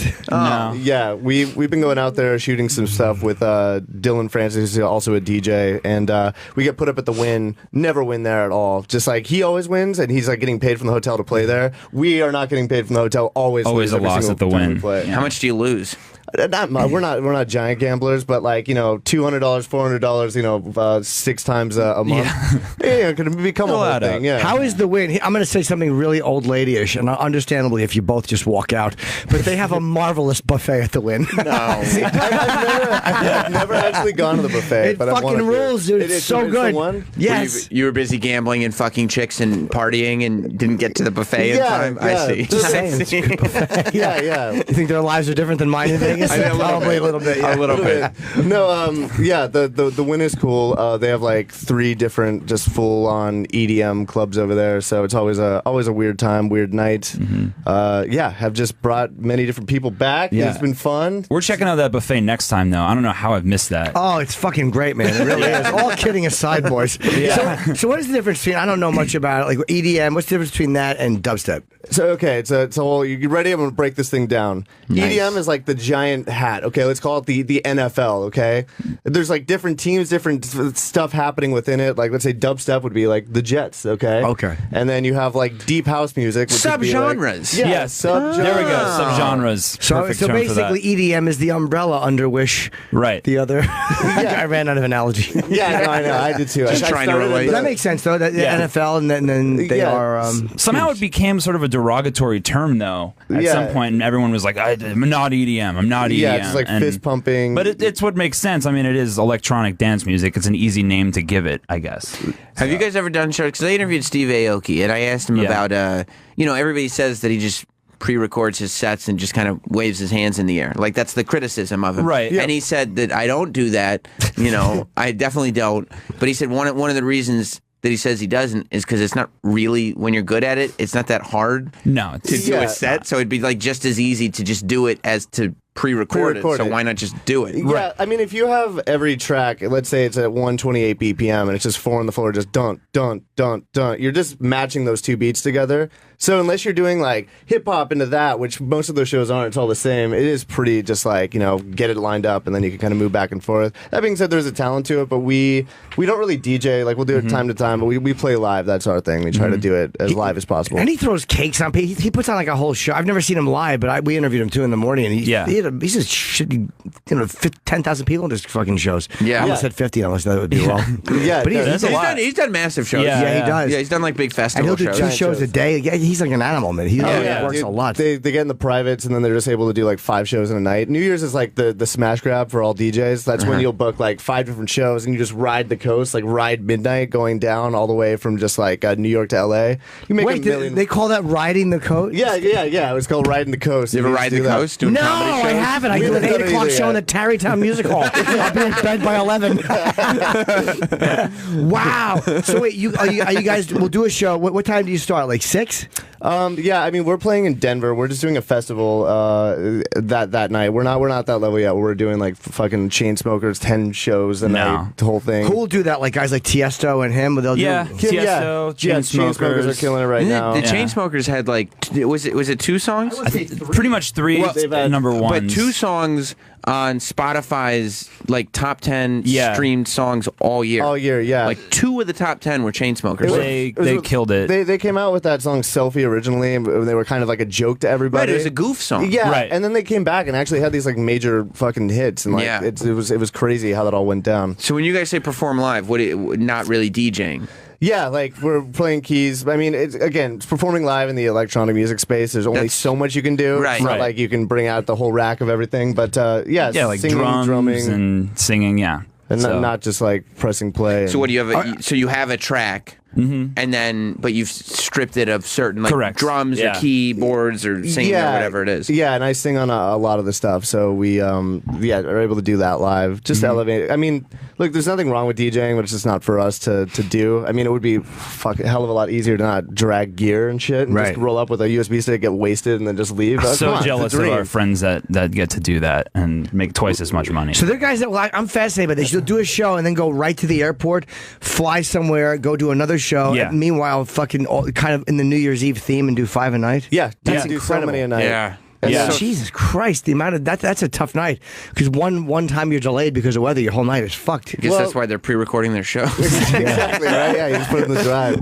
No, that's the nice thing about, it makes sense to get a private jet on nights like that, and then you just drive up to the jet, and then you're out. But just the traffic getting in that. I mean, I'm thinking of New York, but just the traffic getting to the airport. But did you ever think about just doing it on a private jet? I've thought of doing that if I have shows maybe 2 days apart. I'll do like one on a Thursday, one on a Saturday. Yeah, but no, a private jet's a little above my price range. Yeah. Yeah. Yeah, it is nice though. I mean, we're like the fucking tag along guys on the private jet. Are there opening bands and that stuff, like, or opening acts? So will you guys open for an act like that? Yeah, it depends. If it's a festival, it's just a bunch of random, EDM people put together. But there's still tours that go around. Like we're opening for our friend Dylan. He sold out the Shrine Auditorium 3 nights in a row, which is like 5,000 Jesus. people. Yeah. Cap. So we're doing those shows coming up, which will be really fun. That's But, amazing. Yeah, it'll be a good time. It's crazy. He's got a very like EDM, like the fist pumping crowd, and we're a little more of the deep house vibes. So Yeah. it'll be weird. But What's the difference? it's like one is like it's like big drops. It's like the Very, very high energy, yeah. like that kind of stuff. And ours is a little more like songs, like You can sort of flow into it a little more. There's not just like song after song after song. So it's definitely a bit of a different Cryo. vibe. Yeah. And you guys are both actors before you did this, right? Yep. Yeah, Both back- child actors back in the Back day. in LA, yeah. Was that like the gimmick? You were like, "Hey, we're both child actors. We should start a band," or did you just No. know each other? We just knew each other. Exactly. Yeah. Call ourselves like the failed. I was a actor. child actor, but it was in pornography. Yeah, that's beautiful. we were both like in the Disney scene. Grew up with all those kids, and we pretty much fucking hated it after a certain amount of time. Everybody does, right? Oh, it's yeah, awful. I mean, there you meet weirdos that are out there. Like, it's hard for me to look at like some actor kids we know that aren't just like crushing it yet, or doing just like some little show or something, and they're just so like. They just feel like they did something so good, like they just cured cancer or something. I'm like, dude, you're number like guest number 3 on Teen Wolf. Like that's not that big. I don't know. Like that's cool. That's fine. But they haven't weird. gone on to actually create anything. You're saying?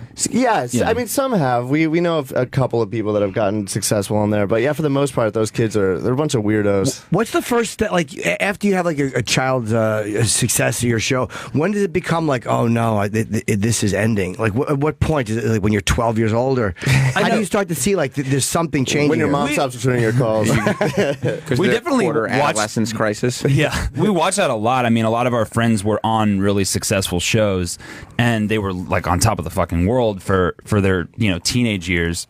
It's like the best, like the popular kid in high school, but on a huge level. And then I think like once the show ends, the couple years after that is kind of hard to watch. Like they're going through the ringer. They're like, It's hard to watch people like that.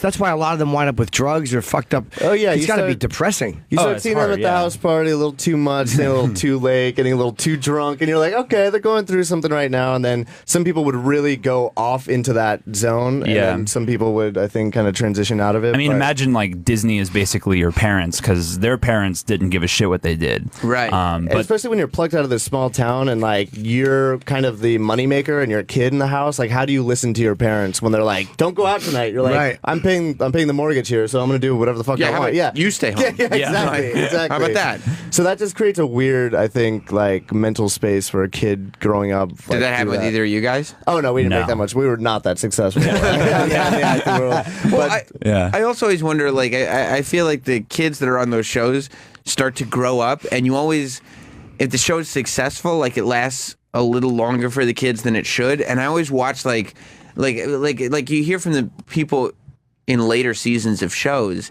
that all have to realize that it's not funny to them anymore. Like the show is terrible now to them. Yeah. Because they've aged past the group that it's intended targeting, for. yeah. One of our good friends is Christopher Mintz-Plasse, who's McLovin from Superbad, but he gets that all the time, and it's got to be annoying. And it was such a big role, and it was great, and it started his career. But there are times at the airport where it's just like, dude, McLovin, man, what's up? And it's just like, Not a teenager anymore. Yeah, totally. Yeah. And just like when you're just out and like doing your thing, just to be called McLovin all the time, it's gotta get old. That's got to be annoying. Yeah, you got to try to just thanks, man, appreciate it, and get out of that situation. That's uncomfortable. Yeah, it's like great to get a role like that, but also at the same time, you kind of want to get that fly under the radar role. Yeah. Some people move beyond. Like I'm a big Annette Funicello fan, as most of us are. And didn't she start out as like a Mouseketeer, and then she was 60, and people still knew who she was. Some people just make a life out of child accomplments, and sometimes you got to. Luckily for her, nobody knows who she is anymore. Please, you say Annette Funicello, heads turn. I mean, am I right? Oh yeah. Oh my gosh. Look at I that. love that you pulled that reference. Well, I was trying to get famous Mouseketeers child stars. There was Britney, I think was one, right? Justin Timberlake, Christina Aguilera, Yeah, there's all a of bunch of them that went on to. Miley, what did Miley Cyrus? She was a Disney star. She was right? on Hannah Montana. You guys were on Hannah Montana. Yeah, This guy I was, did Hannah Montana with her, and I was on like the very first or second episode ever of that show, so it was funny to watch it go from like just her being this girl to then Miley Cyrus kind of happening after the fact. But I gotta say, she was the most normal. Oh, there she is. Yeah. She was the most normal out of I think all the child actresses that we knew. She kind of obviously rebelled like a little bit later on, but I think she did it in a healthy way, like just being a kid, like just doing her thing, Right, wearing latex underwear and shit. Yeah. Hey, you know what? We all act out in certain ways. I got some latex underwear on right now. I would certainly wear them. Yeah. They make your hog look great, don't they? I guess I'm out of this one, guys. Yeah. Talk amongst yourselves. Yeah, exactly. Any type of underpants that makes your fucking package look good, you got to support. You like that? Oh yeah, it's all smoke and mirrors. Yeah, totally. Parlor tricks in your pants. Are you guys doing a gig in New York? We actually just did. Yeah, we sold out Baby's All Right in Brooklyn, which was really fun. It's like it's one of those Brooklyn spots where there's like a fucking DJ at brunch kind of thing, like in front, and then the venue's in the back. So wasn't sure how I was feeling about that, but it was great though. Like the crowd was awesome, and sold out LA too. So What's a bad crowd for you? Like just they're not moving, or there's the people that are just standing there like looking at you as if your just hair is on fire, kind of like that the entire time, and just a lot of like the arms crossed, like that shit. Like for us, when like everybody's into it, we just feed off of that, and it's a lot more fun for us. But other than that, if they're just like looking there, right? It sucks. Have you guys done like I hear when you tour overseas, like places like Japan, where culturally it's kind of polite for them to sit there. That's got to suck in your line of work if the people just kind of sitting there not moving. Oh yeah, totally. Being respectful. Yeah, respectful. We realized too that people like have different ways of enjoying shows. Like not everybody's going to be jumping around. But there was one time in Minneapolis, there was just this dude grilling me the entire time, and in my mind, I was like, "What's he?" He was just grilling me, just like looking at me, and I was just like, both of us like couldn't stop. We're like, this fucking guy. Just like I'm gonna after the show, I'm gonna kill this fucking. Just like so pissed in my head as I'm doing my thing, and then after the show, he's just like, dude, that was the best show I've ever seen, man. And you're just like, oh, okay, well, it's so crazy. Sometimes you think somebody hates you, and they don't. It's like for them, it's the experience is happening in their own way, and they're loving it. Right? And you're right. It's absolutely hard to tell what are they feeling right now. Why do they hate me? And then they're like, dude, that was so much fun. Yeah. And then maybe they were just enjoying it, like not even in the moment, just liking it for some reason in their own way. Right, just like sitting there, like just taking everything in, and not reacting to anything. Which like does that happen in comedy too? Like in stand-up stuff? It only happens to me in comedy. That's every audience I have is just 300 people quietly enjoying it. You assume they're enjoying. I'm assuming, yeah. They've never said that's the best experience of my life, but I leave quick, so. Exactly, assume that. Yeah. Everybody must really just be taking it all in. Yeah, boy, they really drank me in slowly like a fine wine. So did you guys, like, were you overacting, or did acting kind of dry up and you were like, we got to figure out the next thing? It's like a mix of both. Yeah. I was on 10 Things I Hate About You, like the TV show remake that I think 5 people watched totally. And then on the show, I actually came out of the closet, like the character came out of the closet, and then the show got canceled. So it's like the gay community is like, dude, we do not want you in here. Get the fuck out of here.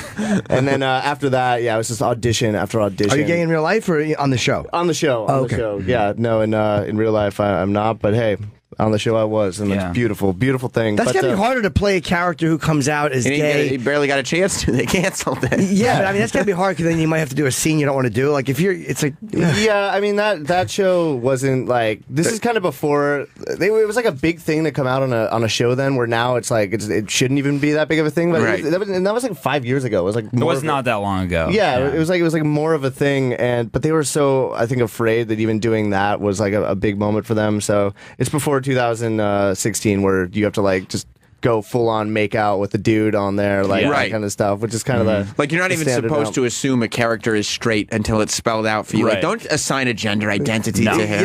Yeah. There's a lot of that happening right now, where it's like cisgender. Man, I still don't understand how. yeah, it's kind of diluted. It's very hard to understand. I'm pitching a scene between where I get to make out with Newt Gingrich.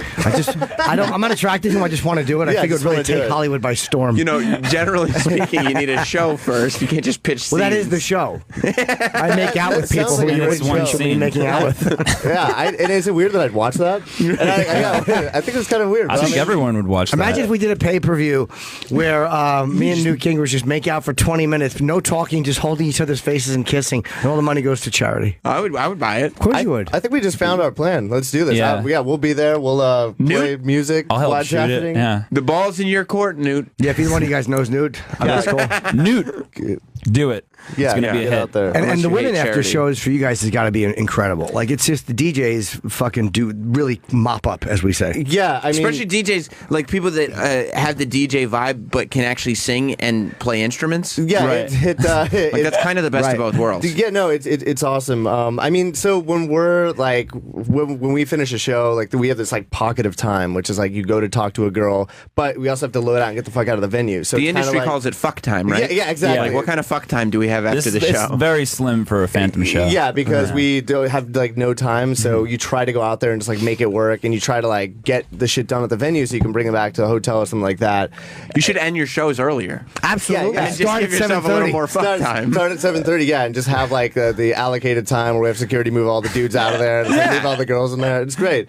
We do better actually when we go to our friend shows because then we don't have to do anything and we can focus on it. So like when Dylan's playing in Vegas, we're just out there drinking and like bringing girls up on the stage and just get to do it that way. Oh, because you still get to be on stage. Oh yeah, yeah. So even if they don't know that you're performers, they know that you get to be on stage. It's a very important thing to be on the stage. Is it? Yeah, exactly. It's the So, okay, for instance, now I'm trying to figure out how to weasel my way into some fucking EDM sex that I don't deserve. That's what it's called, right? EDM sex. EDM sex. No, you just go around and we'll talk about. We'll just say you're Marshmallow. He's another dude. He wears a marshmallow on his head. This guy's the biggest thing ever. We'll just say that you're And they'll look at my Marshmallow. body and they'll believe it.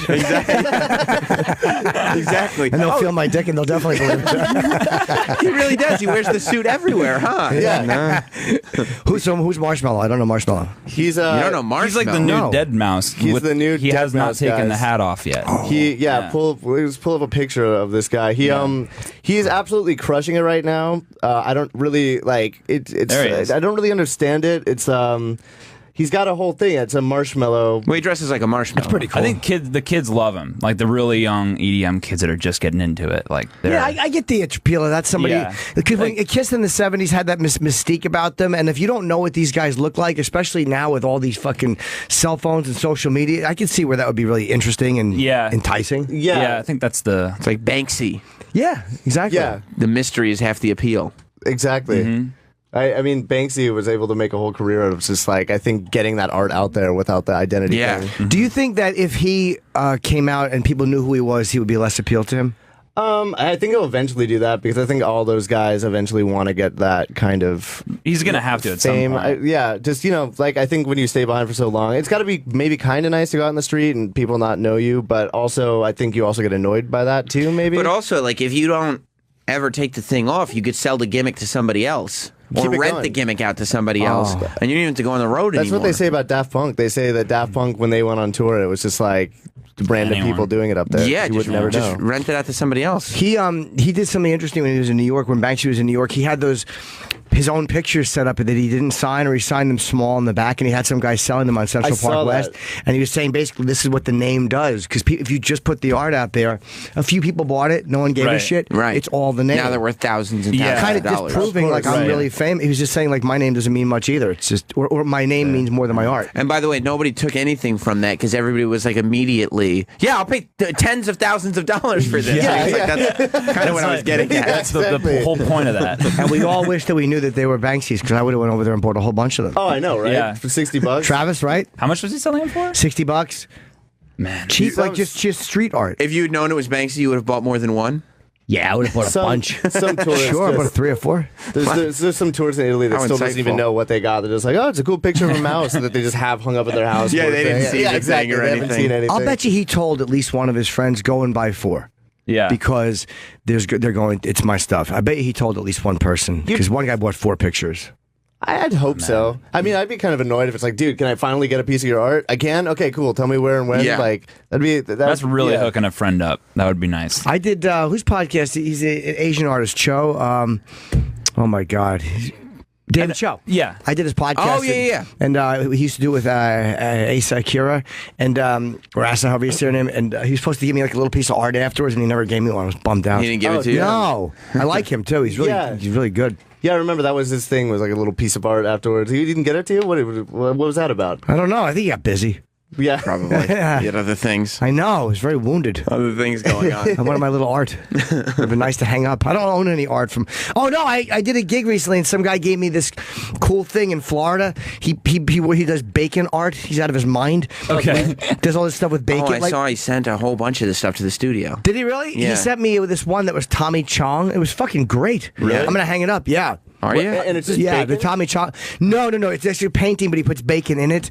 The one about bacon dancing, I probably wouldn't. That is a little weird. But this one was just a picture of Tommy Chong, and I like the colors a lot. That's Tommy John covered in bacon. I like it. Or smoking bacon or something. Or something with bacon. It's odd. I'll stop saying bacon. Is there? Ruin the interview. I apologize. Do you get girls at all? Yes. Based off the kid shows that you were on, or are you too young? Does anything No. like? Can you use that later on? Like, hey, you grew up watching this show. There might be some like kid that's maybe a little like Yeah. holding on to the past, maybe some weird daddy issues, or maybe something could kind of work. But no, for the most part, it's just like that. And Snapchat has actually been a big thing. Oh, you for guys us. are big on Snapchat, right? Yeah, it's just we started kind of doing these stories and using it as more of like a through line, and just Yeah. doing these weird videos on there, and it just kind of took off, and it's actually helped everything out a bunch because it adds kind of a little more personality to the project too. And even though right now it's like 9 in the morning and we were pretty hungover, to be honest with you guys, it's pretty right now. So What do you do on Snapchat? So we'll just do like random little things. It can just be like one. We were all going to Vegas together.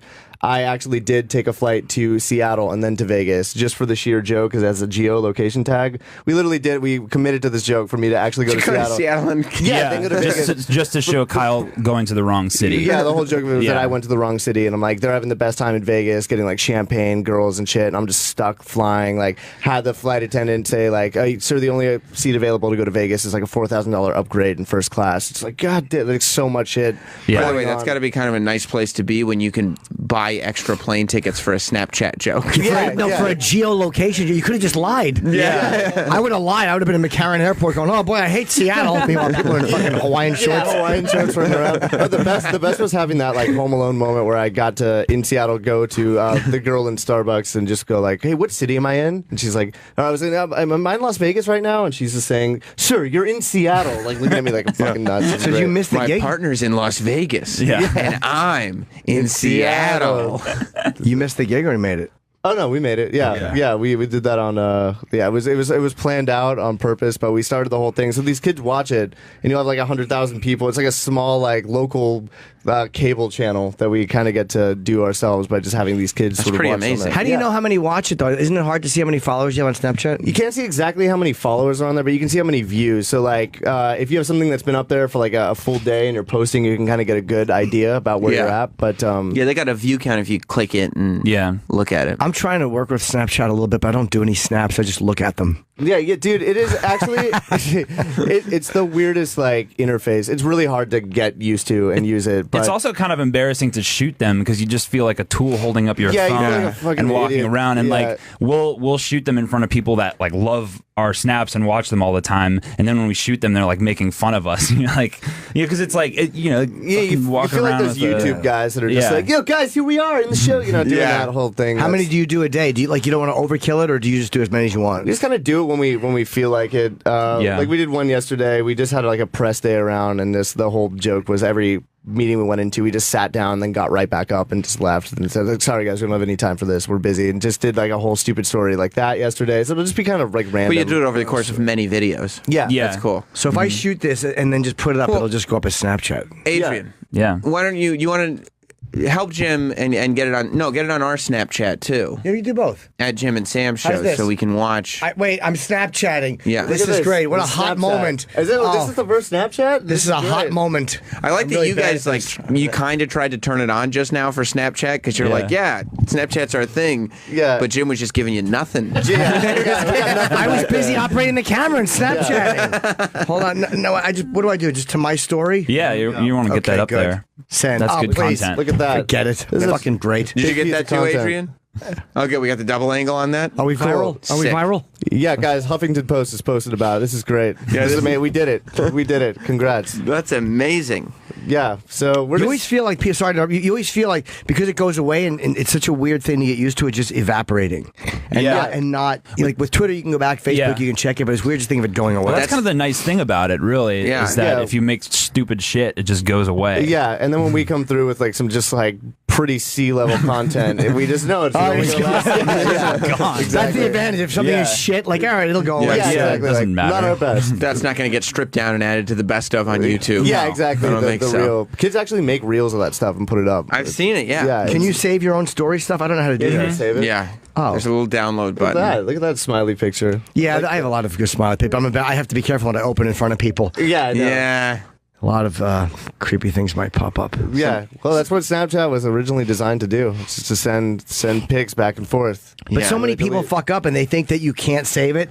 And there's ways to hack all that stuff. It doesn't disappear You just for real. screen grab it. Yeah. But also, that just happened with what's his name from Golden State Warriors. He just had that come out where he sent out Travis a dick pic. Not Travis Teft. It was Harrison Barnes, I think. He came out and like took a picture of something happened where his dick went on the internet because of Snapchat. Is it a big dick or a small dick?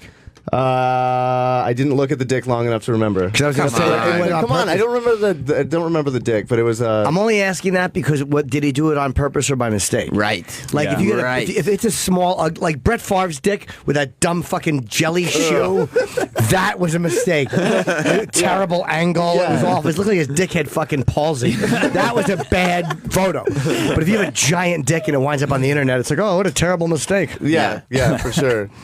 Is he single or no? I'm not asking like I want to meet him. I'm saying that tells you if someone did it on purpose. Yeah, I think he was just sending it out. He accidentally posted to his story, and I think he was trying to send it to some girl or something. Oh, yeah, terrible. that's an easy mistake there. It is, right? Yeah. Oh, yeah. It's a thumb difference there. And that probably was a mistake too, because you know there's kids following you, or there's fucking 15-year-olds following your Snapchat. You don't want to put your dick out there. I really like it when celebrities accidentally tweet their phone numbers. It happens I've never way done more that. often than it. Of course, It does. it happens way more often than it should. Because they're DMing it, They're right? trying to DM their phone number and they just tweet it out to everybody. But people ignore it. Never. It's always time for the celebrity to get a new phone after that. Totally. That actually happened. DJ Snake is another DJ. There's that Ultra Music Festival, which is like the biggest festival in Miami. He put up our friend Dylan's number in front of the crowd at his show. Just on the screen. And it was just like the amount of texts and calls that came in. On was purpose? Crazy. Oh, yeah, I did it on purpose. It was and then we did that to our friend Forrest on our Snapchat. Yeah. We put his number up there, and it was just nonstop. It I'd be was so great. annoyed if somebody did that to me. Yeah, it's kind of a fucked up joke, but it was. I don't even know why we did that. I think we were just being. Yeah, I think we're just assholes. being bored and we're just like, let's Yeah, just we were fuck driving with It's back- Forrest. funny though when it's not your phone number. It's funny. It is. Yeah, it is. We it's were driving back hilarious. from Yeah. Vegas. Like it was the one time we didn't fly and we were just traffic and we're just like, why don't we just send Forrest's number out and just watch his phone blow up and get a bunch I of think we texts? said there was I think some it's a good idea. joke going on about like tell him he's a bad photographer. So like all these calls were coming in like, hey Forrest, fuck you, you're a bad photographer. You're a terrible photographer. That was the best. Have you ever tried to do relationships while you were in the band? Yeah. I mean, I'm in one. I'm in one now, which is why. Which thing? How long is it? Why would you do It's been like 6 months now. Like it's new. Serious? Yeah, it's new, but I never planned on that at all. It was always like that's going to be a difficult thing to figure out. How did it happen? Sorry. No, you're good. No, it was just like it just happened pretty naturally. I mean, she's a fucking awesome chick, and I was like, you know what? I'm gonna try this. I'm gonna make this one work. I think. Is she just like a civilian girl? I hate using the word civilian. Yeah, there's no need to. You're not in the military. I know. It's I so like the word stupid. civilian. Yeah, but non-celebrity person. Yeah, pretty much. She's a regular girl. She's really good looking Yeah. though. Very- yeah. She is, Yeah. and she is awesome. But it actually works out for me because he's like the face of the group, and now that he's gone, I'm just out there just being like Tinder up, Raya, Bumble, all the apps, getting out there, setting up. Tinder has this thing where you can put your location before you get there. Well, it's a game changer because you can kind of go like, hey, I'm in town playing a show. Like, I don't know, like what's going on in the city, and then you're just able to like get this lined up, come to the show, watch it, perfect. just full scumbag mode. Yeah, Okay. there's no competition. It works great. But don't you get like? Doesn't it seem like your bandmate is having like a lot of fun? Oh yeah, I mean it's good to see though. It makes me happy. It makes me happy. I'll bet it does. Raya's a tough one too. I'm on Raya, and I've talked to a bunch of I've talked You guys to should hook up. I've talked to a bunch of girls, but not many have come to fruition. Is that right? Yeah, I do a joke in my act about a girl Googling me, and it was actually from Raya, not from Tinder, where she's like, I Googled you. It's like, ugh. Well, Bad news. Raya's the one that like you have to be invited to, right? Yeah, it's like it's like all model girls and like people. It's the best girls on earth. They're fucking so hot. Yeah, but they also have probably a better selection than like Tinder because That's it's a like great celebrity point. guys. They do, yeah. It's a place for Yes. models to meet like DJs, basically. Yeah. Right. Or comedians. No, it's funny. It's a place for model to politely chat with comedians and never follow through. That's what the name of that app should be. Yeah. We'll say hello and that's it. Well, I talked to a Raya girl last night. Actually, I've been trying to meet up with her this whole trip, and we ended up. It was like a kind of last night here, so we had way too much to drink last night. You know, of course, I had to be up in the morning.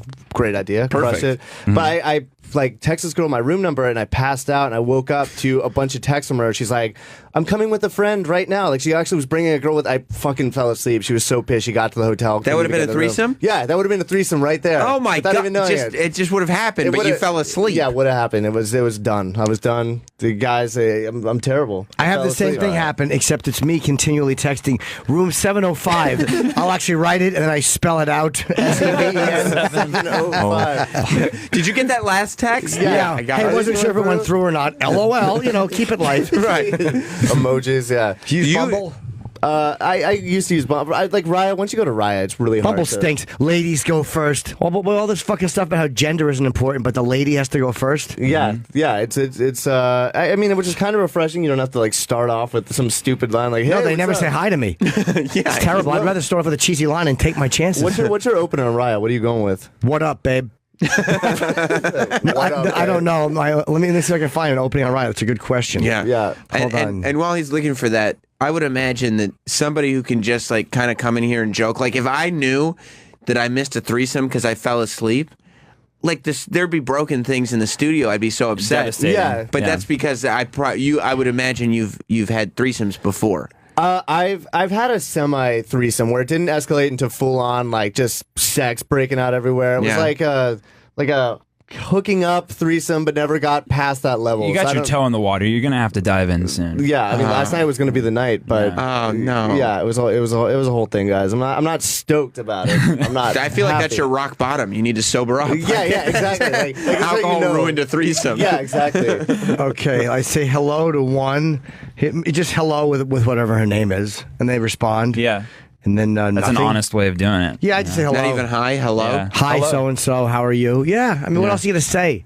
I like to open with Hope weird you like to stuff laugh. sometimes. Yeah, I've tried that. It doesn't work. Believe me, I've tried to be intriguing by being odd. It doesn't work. You try to be quirky. Have doesn't you work. tried the going into a picture with like a handsome friend and both of you are in there, so you get the like at first there, and then as I go through the pictures, they realize like, oh, that's actually me. No, I've done it with uglier friends, and they're still disappointed. that I'm not him. So what kind of weird shit do you do? I'm trying to see these lines. I say a lot of like bonsoir, just like good night always, just for no reason at all. But there's I feel like there's some weird ones. Oh, in here's there. one. One was who said she was into photography. I wrote, "Hey, nice to meet you. What kind of photography do you do?" So what else are you supposed to ask about something that they put? It's just so funny. Like it's just. Hey, bitch, do you dig ass eating? Yeah. Wait, what? That one worked. She said that to me. That was her response. And I wouldn't talk to her. Yeah.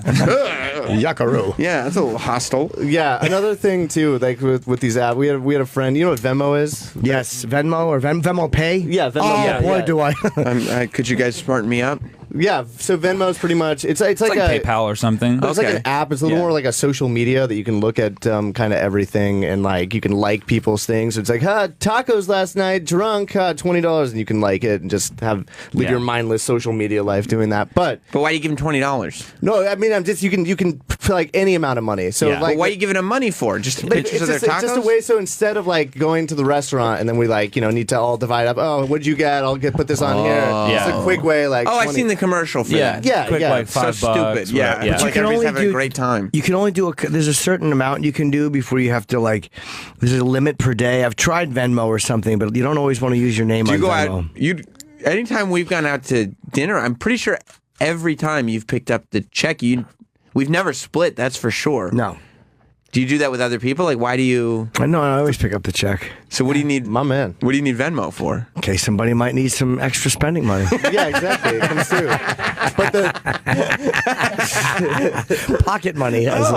You've never offered me pocket money. No, I haven't. You're right. That's weird. Good point. the best though, there was this really scummy way to just like be an asshole in there and just like find a girl's number, like get that. You just text her $100 like Venmo and just put what up, and that's it. You just give her money. Yeah, just like $100 what up. Because you got to see like what the response is going to be. Is she going to take the money? Yeah. Is she not? Is she going to? Because be you can into decline the money. You know. Have you gotten money declined? I've Never. I've only done that once. Yeah, exactly.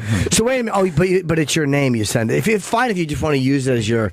So but you there's just search something- around, like you just find a girl's picture on Venmo and send her money? No, usually you have to know a little something beforehand. Gotcha. I mean, this was tried once, and this was drunk, and I was actually pissed that I sent $100. This really did not pan out. She was just like, "Thank you." I was like, "Oh, really? That's how easy? You're just gonna take it like At that?" least she was polite. Yeah, I exactly. don't blame her. Exactly. Venmo is but what's the limit? It's $200 a day or something until you're verified. I think you can send a little more than that. Until you're verified. Western Union is a good one too when they're not fucking up. I have that app on my phone in case a I friend's thought in Western trouble. Union was just for scams. Like I thought it was one of those places where it's like Western Union, send me like $8,000, I'll send you back $5,000. Like I thought it was just like used for scams. I thought that was the only No, thing. they have the worst customer service in history because they're all in the Philippines or something, so it's hard to understand. Yeah. But if a friend rolls a flat or something, it's easy for you to, if they need some there cash. you go. You can always do it. Yeah, you do that and you send them the tracking number and all is well. Good. Yep. Oh, good. Different countries it works in too. Is that right? Sure does. You have a lot of international friends? You bet I do. Okay. That's great. We should all just send each other money, random amount, and see what happens. I guess so. I just don't have international friends like that. I don't know where Or American ones. It's true. Yeah. I'd be sitting there looking at the app like I got nobody to send money to. Yeah. It's dangerous how easy it is to send money these days, or how fast you can get caught up in those crazy anything decisions. I mean, even like the in-app, like the games they have on the Apple phone, they're like free, and these kids are racking up like $100, $200 like tabs on their parents' credit cards because they're just buying the shit in the game. Yeah, it's mind blowing. They're meant just to get people like addicted to buying stupid shit for really cheap prices. Blowing $10,000 on Cubert or whatever it is that the kids are playing. Exactly. That's a good Some roly-poly game. Is that a bad example? Yeah, that's not really what we're talking about. Yeah. Nobody's spending 10 grand on Cubert. All right, just whatever. I'm trying to be young. But I guess it's not that different from like in the old arcade games. A lot of times you have to put in another quarter to get to another level or stuff. But, I or mean, that's something. a quarter, but you could literally have $100 for like buy the max amount of coins, $100. That's true. No, that's a good point. We used to play. I used to play that the Simpsons game on the iPad, where like you build the neighborhood or whatever. Oh, I thought you meant the one where you killed your ex-wife. That sounds like one of those games though, where it's like you have It's a usually you total have to scam. build shit, and it involves just like you need more coins, or you could just spend like 12 hours waiting or something. Yeah, to if get you it. like play the game without buying the shit, it's like not nearly as fun. You can't do No. the cool shit. Yeah. And it takes forever, and they're like, "Don't you want Krusty the Clown? It's only 100 donuts. Oh, how do I get donuts? Yeah. Well, you'll get one every 6 hours, or you can just buy a bunch right Yeah, it's now. like buying these fucking, and then you're just like, what's $20 on this? Make Yeah. that. And then later you just look at your bill. It's so much. Like It the game goes was so free. fast. I would spend more than that if it were a game in a store. It was like $60 for a PlayStation, and you Yeah. spent $700 Oh, or whatever. totally. And I mean, that's what happened with Pokemon Go. Like, that whole thing was such a fucking thing when it first came out and had everybody addicted to it. And people were just spending so much money on this game. And then this is a game that now, like, I think everybody doesn't play it anymore. Like, it just dropped off. Did it go was just away? done. I think it's still, I think children still play it where it was intended to be Probably. for children. And I think adults have given it up and gone, like, we look Yeah, like you're idiots. you're a running dork around. if you still play Pokemon Go. Isn't it weird Yeah. when it lasts for a few months? Travis, you still play? He does. Yeah, I play with my daughter. All right. Well, that, Yeah, But she's that- into it. Yeah, that makes sense. Like I finished a long time ago, but I Right. still play with her. So, how long did it last where adults were playing? Like 2 weeks. 2 weeks. You're a good man, Travis. You're a good man. That's what you got to do. That's how you treat a lady. Yeah. Wait a second. He's a gentleman. I finished a long time ago, but I still play with her. That's Good boy. what you have to do. It's funny. That's how I know turn you're a my good. mic off. That's how I know you're a good dad. I have things to teach you, Sam. Absolutely. Yeah, I got to learn. Most dads are done as soon as I have to wipe my back off. Just getting closer and closer. Yeah. Oh my God. Well, listen, guys. You guys are great, man. Yeah, This you is guys really are a lot of fun. Yeah, thank you guys. Thank you. Appreciate it. And it's PHANTO period MS. yeah, That's the website. Oh, it is website. Fanto.ms. How'd you get That's phantoms that? on Twitter? Did you have to buy that from somebody? No, No. we got that. We got it pretty much everywhere but Facebook. And there's some, I think, bookshop that's called like Phantom Books that do not want to give up their domain. And the domain, I think, is still out of just like, early 2000s where it just looks old. And we're just like, guys, can we just please have that? So I think we're stuck with Fanto.ms. yeah. That's not bad. That's And, actually Yeah. cooler. It's clean. Phantoms. It's clean. Yeah. Clean. How about Yeah. or something like how about the Phantoms the band? That's a There's mouthful. something there. Easy. I mean, there's something. We'll Probably a circle back. workaround. Something you can. Yeah, exactly. How about Phantoms on Snapchat? Phantoms on .com, Snapchat. .org. Yeah. Yeah. But your Phantoms on Snapchat as well. Yeah. Yeah, Phantoms on Snapchat, Phantoms on Twitter, everything like that. So, All right. Cool, man. Well, thanks for stopping by. We have one of your. Which song are we playing? Do we know the name of the song? I don't. is this our new one, Someone to Talk About? Yes. Featuring Someone Grace to Talk Mitchell? About. Yeah. And Kyle and Vinny, thank you guys. And anytime you want to come back, come back. That was great. We'd love to. I appreciate Yes. it. You guys, Yeah. you guys Really are a lot of fun. Yeah. Yeah, thank you guys. Thanks, guys. We'll be right back. Is this well, them again? No. Travis? No, this is This is- Arcade Fire. Okay. It's just somewhat electronic music. Welcome back. Ooh. It's Jim Norton and Sam Roberts, and our friend Tom Papa has stopped in. Hi, guys. And What's going also, on? we have we forgot she was coming in at one point, but Emmanuelle Chriqui is coming in at one point. Yeah, she's the chick from Entourage who played E's girlfriend. Oh, she's great. Yeah, she'll Yeah. roll by before the show's end. Nice. Yeah. And you have a special Lucky coming boy. on Epics, which we mentioned this morning. When is it air? Friday? Friday. It airs Friday on Epix. It's called Human Mule. Meaning what?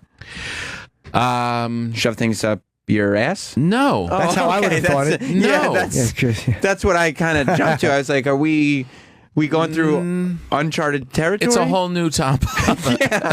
Yeah. You know, you guys don't know this, but one thing I do: make bread. No, shove stuff up my ass. Yes. It's no, just about carrying your whole life on your back. It relates to a joke. Okay. Oh. On your back. You know, it's probably best described. There's like a visual of it. There's a billboard up in Times Square. It's not a big deal, but maybe after your show, like you can walk by it, maybe see it. You got a billboard in Times Square? Oh yeah, you heard about that? Yeah. I never got one from Epics. They, I guess, never had faith in the kid. Probably wasn't nearly as big a deal when you were on Epics as it is when Tom Papa's there. That would be the implication. I appreciate your clarification. Yeah. It was actually just a lot of begging, a lot of emailing the whole time. What about a billboard, guys? How about a billboard, guys? How about a billboard, guys? Times Square. That's They pretty. picked Times Square. Yeah, It's it's not a pretty bad good. location. No, it's PFG. good. The only better one is the one right by my house. Is They put one literally like on my way to like driving my kids to school. Oh, wait, they did give in me LA. billboards. Yeah, they're really nice. They did actually do that for me. I stand corrected. I remember that in LA. Yeah. Yes, I'm wrong. It's great. Do you point it out to your kids like, hey, just so you know? They're like, Dad, your father's a somebody. we don't have to drive this way. It's actually shorter the other way. I don't know what you guys are talking about. This isn't where our school is anymore. Yeah. No, it is. The billboards are actually the best part of it. Nobody doesn't like to see themselves on a billboard. It never isn't an amazing feeling. It's really pretty Holy great. fuck. It's really great. I actually got to a point now where it's been up for like a month, and now I'm driving on my way to school. Like, I hope, is it still up? Is it electronic? No, it's just the old school. The electronic one. Sometimes I flip through, and then you try to drive slow, and people are in the car. Wait, it's going to flip. It's going to change. And it doesn't. Is the Times Square one a traditional billboard too? I think so. That's pretty incredible because I know there are billboards. Most of the billboards now in Times Square go like there's like 5 or 6 different things on each billboard. Yeah, that's probably what it is. Yeah. I don't know. He said that he thinks it might be a traditional one. That's his way of going. He doesn't know. I would say Epic's probably realized that, if we have Tom Papa doing a special with us, we better do a permanent billboard. A in cool Times thing Square. they're doing also is because Epic's not a lot of people. Some people don't have Epics. Like if it's on DirecTV, they don't have Epics. Sure. But they're making. You can go to epics.com and watch all this stuff for free for the whole month. Wow. So just go to epics.com and they'll tell you either get a free membership or whatever for the whole month, so you'll be able to see it and maybe even see your specials. Yeah, I have that 3 were with on them. there. I like those guys a lot. No. No, I like those guys a lot, man. They're really when dealing with like networks, they're really, really honest, good guy. I like them very much. Yeah, and that you can just get it for free for the whole month is definitely helps the special out. So And then the it'll drop on iTunes next week also. So the Tom Papa special they're giving away for free. No, well, I don't know if I put it that way. I feel like what they did was they realized what a monster of a vehicle they had with Tom Papa, and they realized that they wanted to center the entire network around the release. I feel of like the that's special. how you say it. Is that more? I feel that seems. I don't know why, but that feels verbiage more seems right. I see. Oh, okay. Not like, hey, we're doing a free one, so let's just put this here because it's free. No. All right. Well, whatever. No. We'll agree to disagree. That'd be funny if that's what the billboard was. Just watch it. It's free. Yeah. That's very funny. That's actually a really funny idea. Yeah. Where'd you shoot? I shot it in Cleveland. Oh, you did? Yeah, we talked about that. Yeah, that's right. I forgot. I've shot in Cleveland once too. They're fucking. I love Cleveland. I like the people in Cleveland Me very too. much.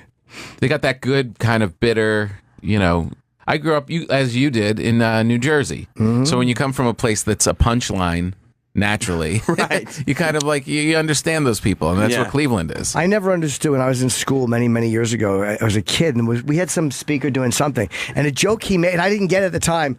We said something about New Jersey, which is like this great land of ours, is the armpit, and I didn't understand that it smelled up by Elizabeth. I know. But I When didn't you're a catch kid, it. you're just like, hey, what do you mean? Yeah, why is New Jersey the armpit? I knew it was funny, but I didn't know why, so I just laughed knowingly. But you didn't get it. I know. Yeah. So then, do you kind of when you're in LA? Yeah. Do you kind of walk around with a little bit? You don't walk anywhere in LA. Am I right or wrong, boy. Tommy? Oh, the traffic on the 405. Talk 'em. But are you is it a little bit condescending, like your vibe about LA? Because you're like, I'm used to Jersey. I'm used to Cleveland people. Like LA is not that. No, it's far from that. It's People are the happy opposite. there. Right. And you're like, there's not. You guys don't even realize that there's nothing.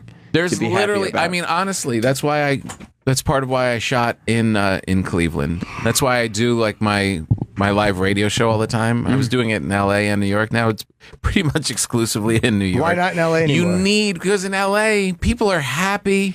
They're at the beach. They're content with their lives. And they think they still in their minds are like, something's going to happen. Even if something hasn't happened, they're like, no, I'm here though. And it's going to happen for me. Yeah, they don't. To get people out to shows and stuff, you go to a place like Cleveland where what else is happening? It's snowing. That its nickname is the Mistake on the Lake. Tom wants to be a big fish in a small pond. I understand. That's true. so? Maybe that's what it is. Yeah, LA, it's hard. There's so many things like competing in Vegas.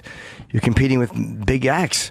You're competing with Vegas, really? What? No, I said when you're in Vegas, there's so many things to do. Oh. It's Right. like LA. He's saying there's a lot of stuff to do that's other than that. I see. No, I don't draw in LA, so I understand. No, that's not what I was saying. Yeah. No, I was saying. I mean, I that went to your people show don't- in LA and it was like sold out. No, it was. Oh, the improv was very Yeah. good. Oh, the theater was not as good. It wasn't. No. You're not a theater act in Which LA. theater? No. Which theater? I don't remember. I blocked it out. That's always the worst. You stick to the clubs when you go to LA then? I do. Okay, that's a little As I should. experiment. As Yeah, you we should. learned. It is. I mean, it's really tough to fill up a theater in LA. For some of us, yeah. For some people, it's effortless. Well, if Kevin Hart isn't having much of a problem, but Yeah. But I mean, really established big guys like yourself.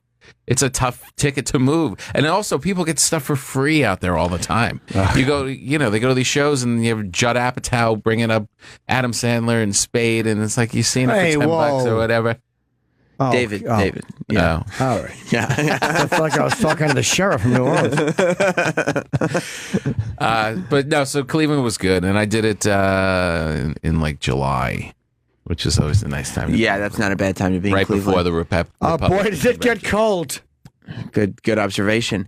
Was it tough getting up here this morning? No, elevators. The whole room was crowded during the commercial break because I guess they did a fire drill. Oh, I And saw a sign that said fire drill. But the elevators weren't turned off or anything? No worries. Because I think right before you got here, some of the talent bookers were panicking. Oh, really? Because I guess they turned off the elevators because you... Oh. I don't know. I guess in case of a fire, you wouldn't use them. Yeah, And and that's then- where the fire goes. In a fire, they go in. There's a vacuum that goes into the elevators, and it shoots fireballs. Oh, no. You don't want to be in there at all. No. So as long as you keep the doors shut, all the fireballs are contained. Fireballs are contained. Okay, good. I don't want you getting trapped in between floors, because what happens if your elevator is going down and there's some kind of a problem? You're going to get trapped in between floors. And the fireballs start to hit.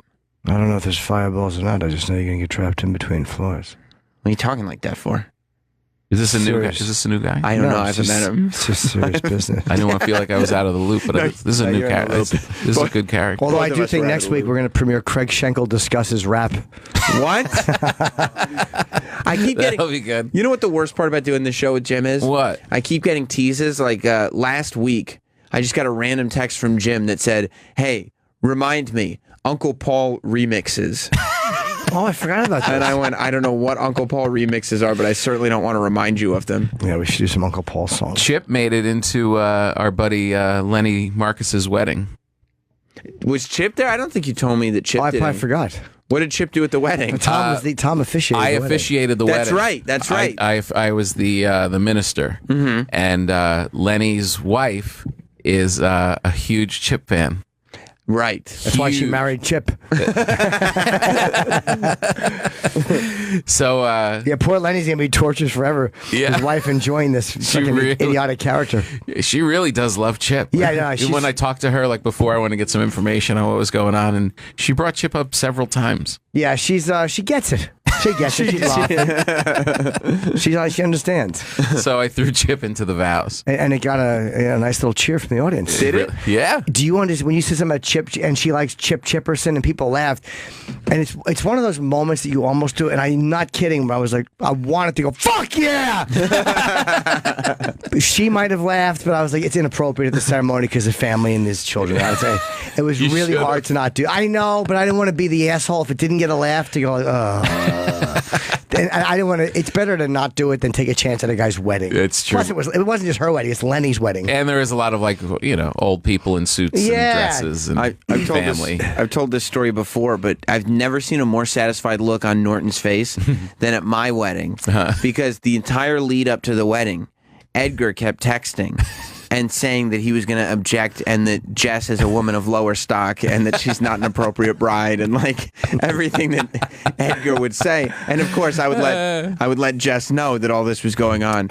So we're literally, my dad married us, and we're up there. Ew. You were there. Gross. He was playing the Tom Papa role. He didn't- It's disgusting. It's not even Marry. illegal. But my dad goes, if anybody has any objections, now is the time to say something, whatever he said. And Jim didn't say anything, but he knew that on that day with me and Jess and my dad up there and all family and friends and nobody from the show, Jim knew that he was in my head because I looked out into the audience and just made direct eye contact with Jim, who was just sitting there amongst everybody else with this giant smile on his face.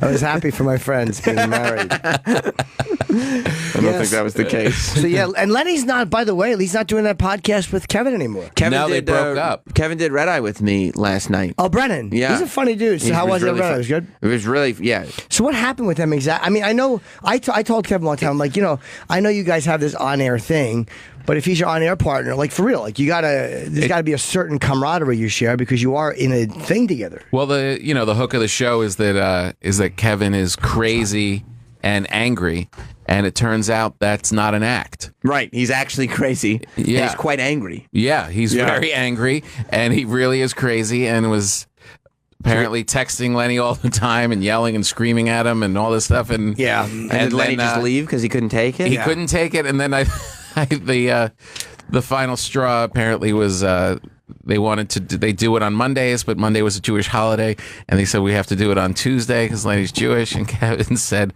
no. We're doing it on Monday anyway, and he used somebody else in Lenny's place without telling them on the Jewish holiday. So I think a little anti-Semitic shadings was brought in, and that was it. Yeah, that's one of those things where it's crazy. It was working. It's like I don't understand when things are working why you.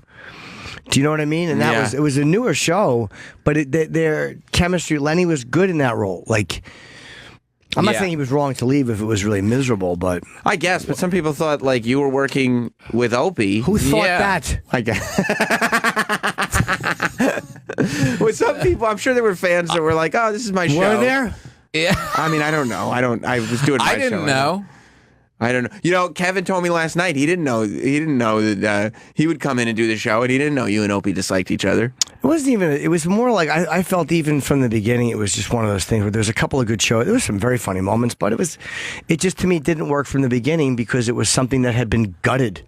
Yeah, right. It was just a show that Anthony had been removed from forcefully. Right. It was never fun. Right. Yeah. Because of that, because of those dynamics. There were some good shows, some great moments. Yeah, of course. Right. But because of the dynamics, the way it was set up, it was never going to work. I thought I'm not Kevin, blaming him. I was fucking 50% of it, or Right. Did you feel 20% as far as the decision making ability. Did you feel at the time like there was less response from the fans and stuff, like less activity on Twitter, or what? Did you Well, do you feel mean it? by, no. I felt there was more response from the fans, but they were not fan responses. Oh, really? Yeah. Oh, really? Yeah, I felt that it was less positive responses. Yes. Oh, yeah. Oh, really? Yeah. Oh, Lots of anger. really? still vocal though. And a lot of the times I felt they were unfair and wrong, and other times I felt they were right. Right. They're not stupid. Yeah, yeah. Some of them are crazy, and they get what bugs me about fans is when they get into your motives and they think they know why you're. And it's like, no, you're wrong. Like you're painting me having shitty motives. But there's a lot of things they think this is funny and that's not funny. They look. Yeah. They're right about a lot of it. Right. I thought Kevin was going to snap on Red Eye last night because we were with this guy like in between. It was Kevin and this guy and me and one of the girls that was on the show, but the guy kept interrupting everyone. Like he was interrupting me. And Kevin finally just goes, "Don't interrupt me, cunt!" Did he throw up a little bit too? Yeah, he did because the buttons don't push right. Yeah. Sound effects really shouldn't take 3 pushes. No, they before it comes shouldn't. out. They should. Why'd you think Kevin was going to snap? Because the guy kept interrupting him. There you go. I just pushed it. Look. Don't interrupt me, cunt! It's a press. We've already been over this. I know it's not that, a but push it's or not a the- tap. You're doing it a little daintily. It's a press. I did. There you go. What the fuck? Am I pressing right? He's pressing. This fucking. Be honest. Do it. Oh, no, he threw the soundboard down. I'll pay for it if it breaks. He threw a whole iPad on the floor. Because it's one of those things that's a reactionary thing. Is that your iPad? Now he's Oh, thank you. stomping Okay. on it. It's a show iPad. Yeah, you can Get do it whatever out you of want. your I'll pay for ass. it, but Why are you putting it in your ass? It's an iPad. Adrian, be honest. I creating usually only do radio that with an theater. eye fist. The reason it's aggravating is because it's a reactionary moment. Like when you do something like that, it's like one of those things buttons you push, and when it just constantly can't work, it's fucking aggravating. No, that's really lame. Be honest. Jim fucking wasn't lame. pushing the buttons right, was he? I couldn't see. I pushed it. Do you film it? Did I I know push? that's I okay. pressed Hold on. and I put. I When you saw. push buttons, when there's a reaction, when you're reacting to something, you're not supposed to go. It's not the way it works with timing. What did Mars tell us it was, Adrian? A push or a press? Yeah, Mars also told me he made this higher so I could stand, but he made it longer, which means I still have to bend forward, but by the back I can do it. How about an old-fashioned machine with some real buttons on it? I wanted that. Blammo. That's what I wanted. Classic. It's 2016, bro. Yeah. Who has buttons? Yeah, let's get glass that you Come on, can't bro. push that doesn't work. We're Snapchatting, dude. We don't need buttons. Yeah. Killing the comedy. Hey, language, please. Hey. Adrian's getting it by pressing. You were not in a spur of the moment thing It's on the a- table. He's not. No, Yeah, he's he not. was back there for 5 minutes. Hey, So what happened on Maybe Red if it was Eye? by my right hand, it'd be easier because I'm a righty. Adrian. Hang on, keep that by Adrian. Keep that by you for a second, because I wanted to tell Adrian that on Red Eye there was a guy that kept interrupting us. Don't interrupt me, cunt! Ooh, that was quite timely. It sure is if you're holding it ready to press that button. Right. It is. Right. It Okay. sure is. Okay, you All know right, there was You also have to all right, have quick, heat in your body. Like maybe Jimmy's a little. Let's do maybe it. there's no. It's like No, let's do it with timing. Okay, how about this? I got one. This guy was acting like a real turkey. Sweet. Wrong button, asshole. How about this one? How about this one? Sure. There was. Are you going to do this one, Jim? Yeah, I'll do it. Okay, let's see if Jim can get to this. So we're on Red Eye, and I'm sitting there talking with Kevin, and this guy named Amy starts talking. Oh, Merry Christmas.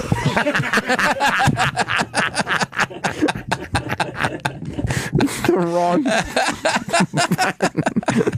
Why would you have that?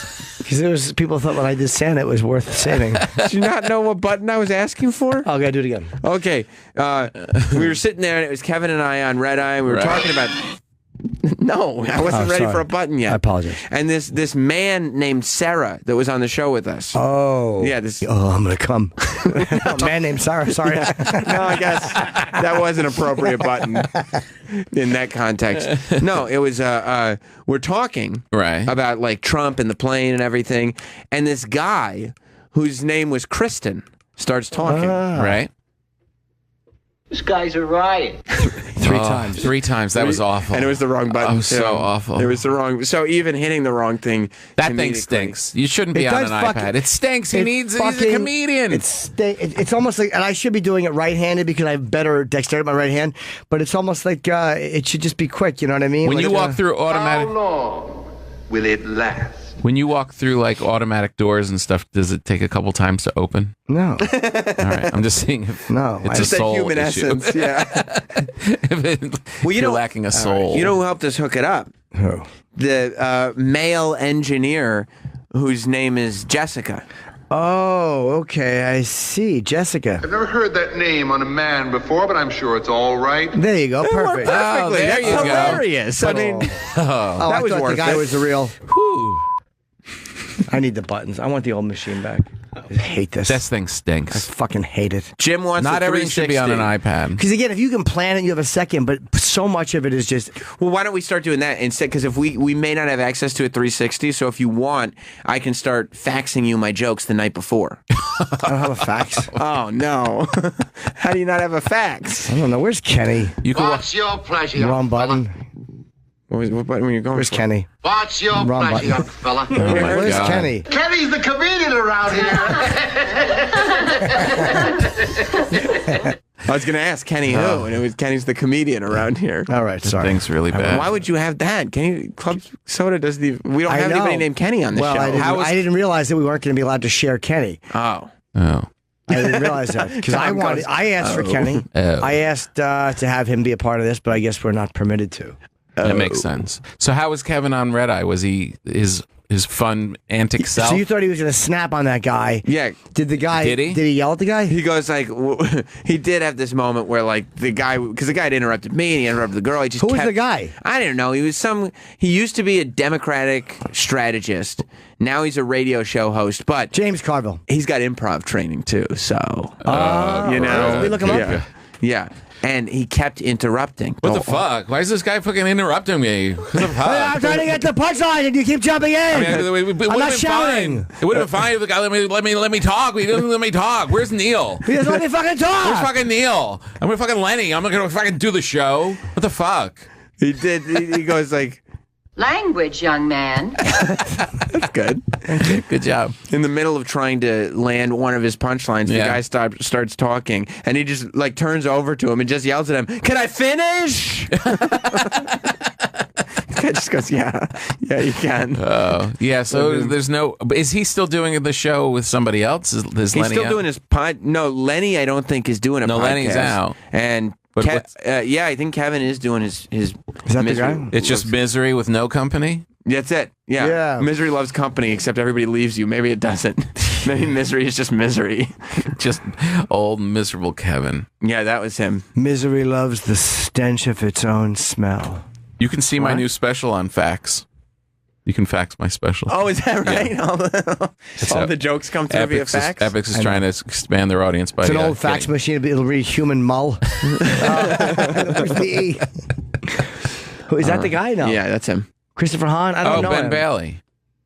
No, it's not Ben Christopher. Bailey. Oh, it's Ben Bailey. I don't know Christopher. It says he's a progressive political commentator and syndicated radio host, runner and improv comic. Retweets do not equal agreement. Okay. Runner and improv comic. I don't know him. I don't think. I mean, he wasn't terrible. He just kept interrupting. Yeah, but he wasn't doing it to be a dick. He was just It's just him. jumping. He's in just a there. loud guy. Were you well received on the show? How could he? I mean, I think so. I get invited back. You know, They're hoping to lure me over by bringing Sam. I was on the show before I was doing this show. All of a sudden now. No, I started doing the show a year ago. It's a fun show to do. Yeah.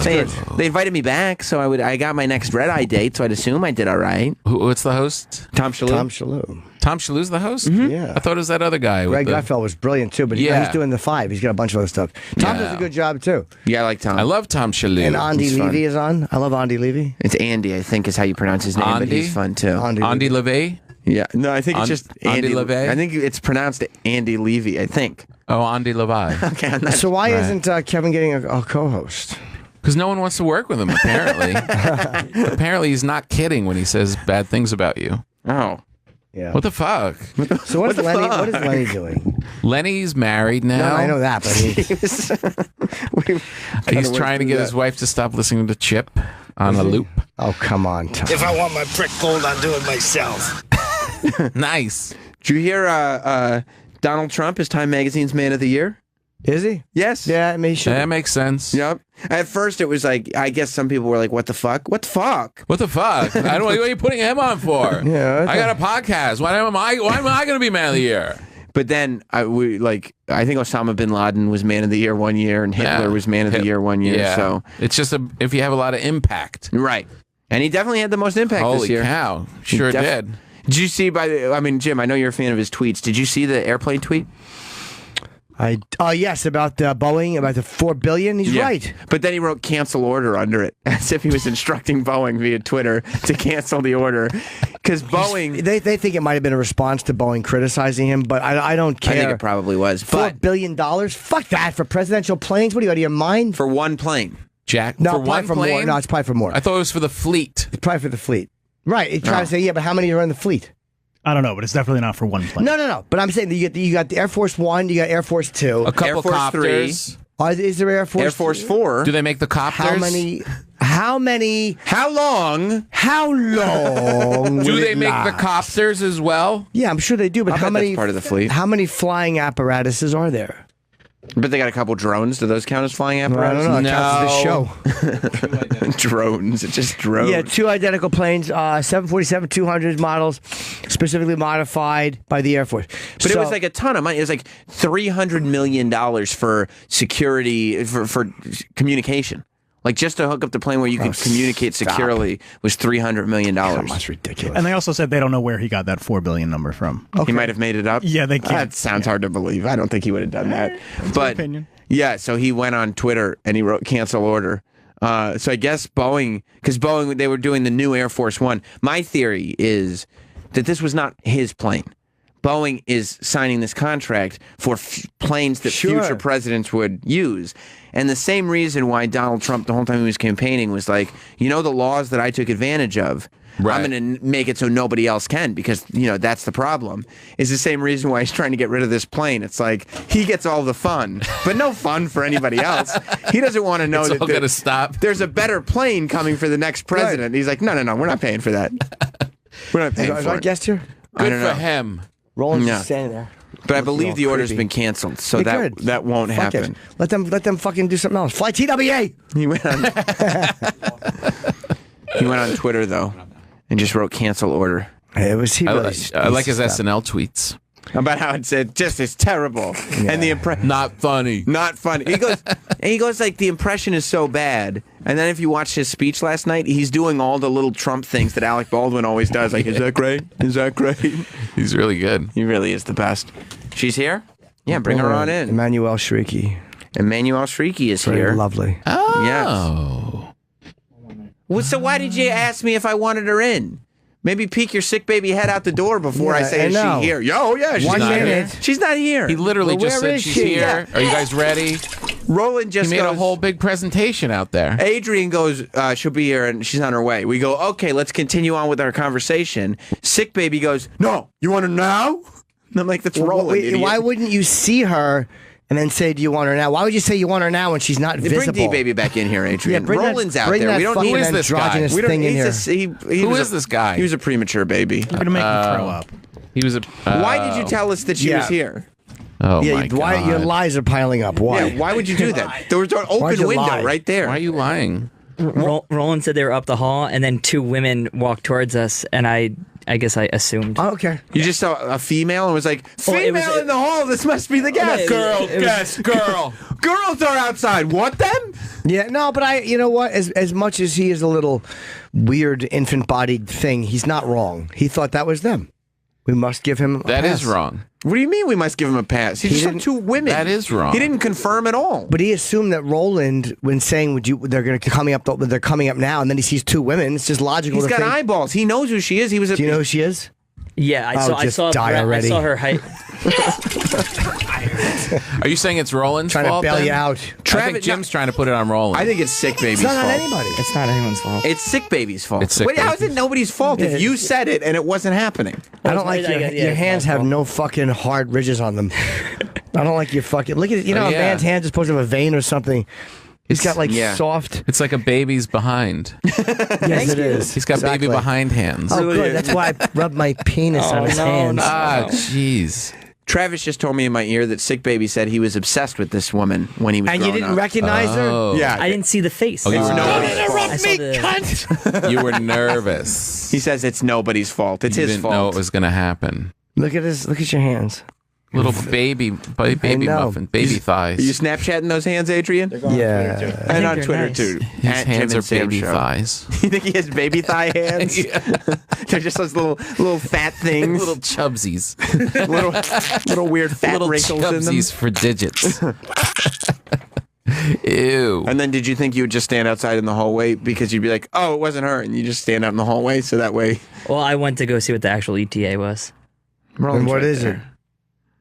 Down the hall is what he said again. So. Well, down the hall could mean anything. What does that mean? She's down the hall. Yeah. She's dropping Thank a you. deuce. Thank you, Adrian. We're ending in a few The minutes. show's almost over. We have like 2 minutes left. Exactly. Why? Why? What the fuck? What? What the fuck? What the fuck? I don't understand it. What the fuck? Where's Neil? Coming down the hall. Is it her or a girl? Yeah. Is it allegedly Where's her? Neil? That's her. Where is this bitch? Did you see her, Adrian? Mm-hmm. And is it her?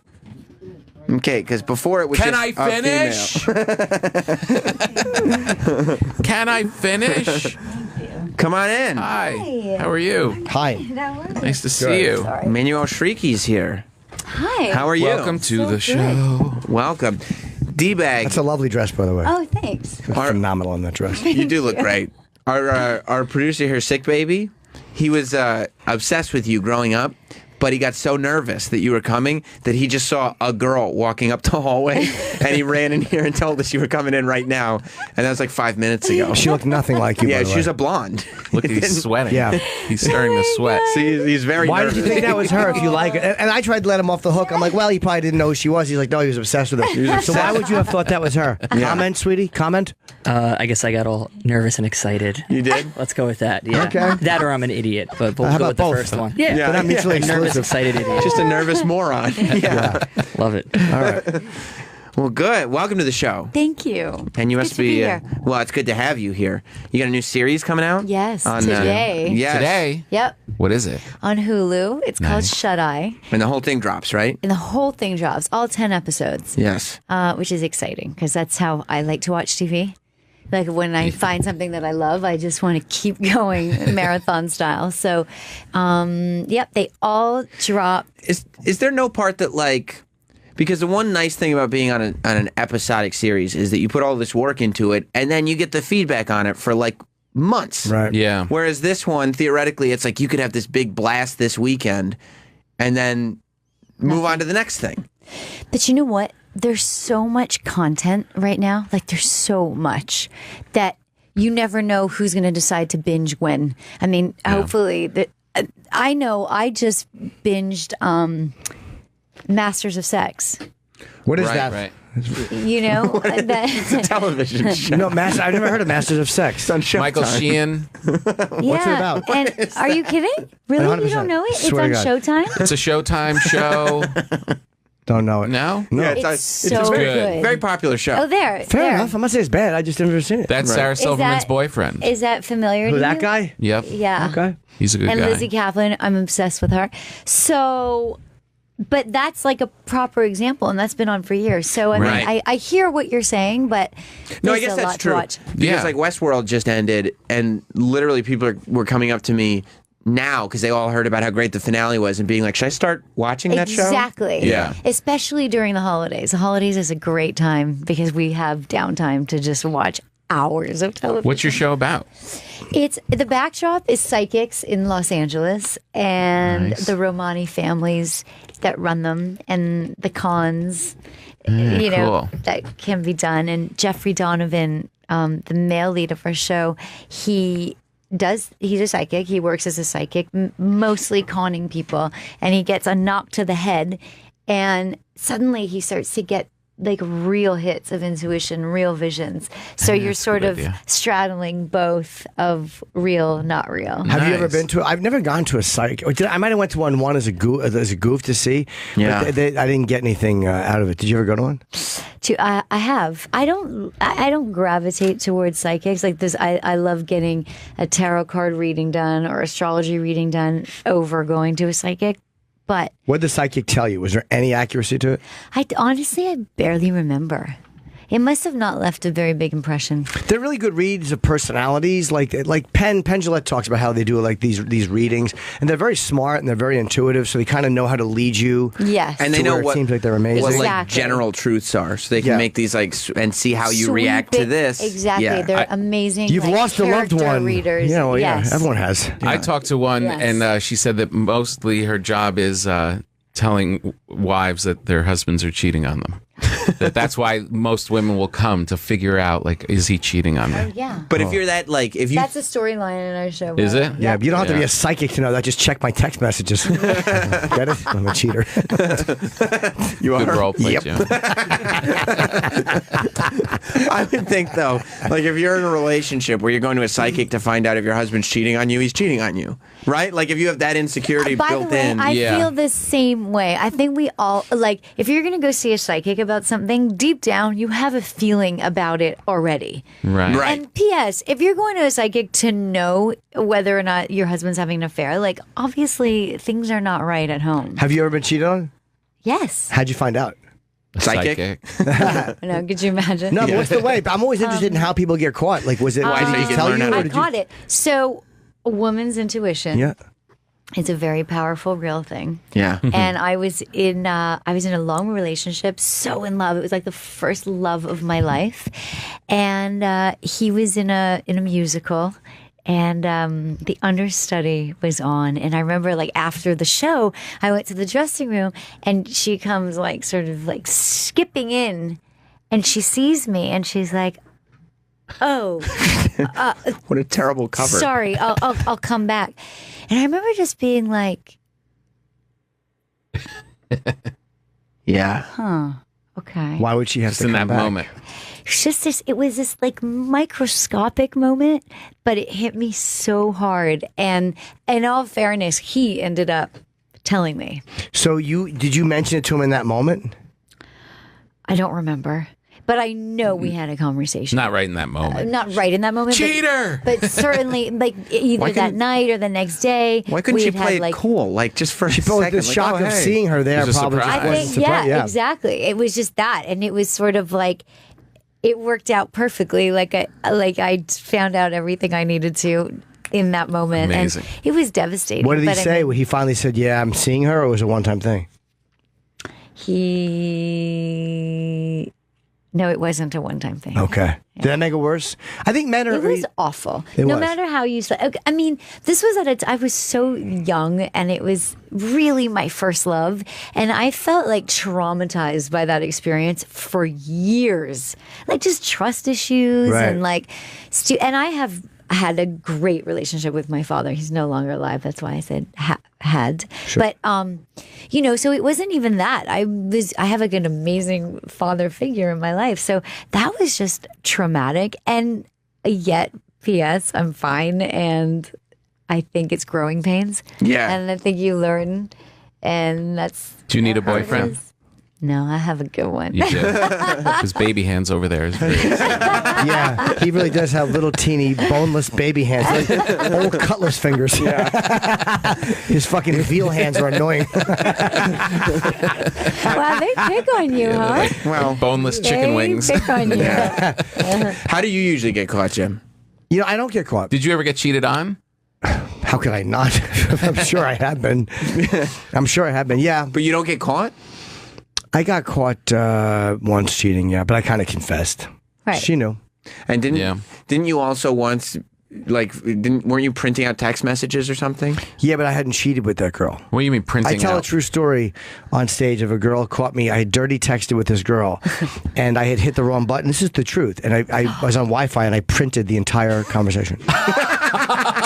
And it's the truth. And Did you print it by mistake, or did you actually want to print it? complete mistake. Okay. The only You reason could even print my text. girlfriend at the time didn't drive a knife into me because she woke me up the next morning was because it was obvious by the text that the girl and I had never hung out. We were just talking. It was just a conversational thing. Like, hey, are we ever going to hang out? Because I intrigue a lot. Like, I like that a lot more even than hanging out because I find that there's no risk in intriguing. Whereas if you hang out, there's things can happen in the bed. Dirty texting would have been enough for my wife. No, it would have been, but again, when she knows I probably could have hung out with the person and didn't, there's times where I backed off, like it could have happened. I was like, all right, cool, and then just didn't do it. Yeah. So I think she knew, but that did end our relationship eventually. Not that you really need to hear all this, but I took her to Vegas. I'm like, it'll be okay. I'll make it up. We stayed in a great hotel. Then I got food poisoning and shit for 24 hours. She's like, what am I doing? I know, but it was kind of it was justified. You know what I mean? I deserved it. I deserved it. Karma right there. Because she didn't cheat on me. I think that she was like a sexy girl, and she could have, and absolutely could have done better than me, and she didn't. So I deserved it. Food poisoning. Oh boy! That's Don't eat awful. crab in Vegas. Don't eat crab in Vegas. Help myself to a little seafood. You're right. Yeah, come on, honey. I'll make it up to you. Yeah, it was really bad news. Oh my God! Are you shocked at this point that people are still? Because I'm sure people still come up to you and talk about Entourage. Mm-hmm. Like, is that like mind blowing to you, or does it feel like that was impactful? Yeah, more the latter. I think. You know what it is? I think that the times have changed so much. So that first of all, when we were doing the show, there was no social media. Right. We weren't Instagramming. We weren't tweeting. We weren't any of that. It's amazing. It's unbelievable. long When did, And by what, the what were way, the years? freedom. Yeah. Oh, Right. Like When did it start? Sorry to interrupt you. When did it? 2004. yeah, something like Okay. that, right? I think so.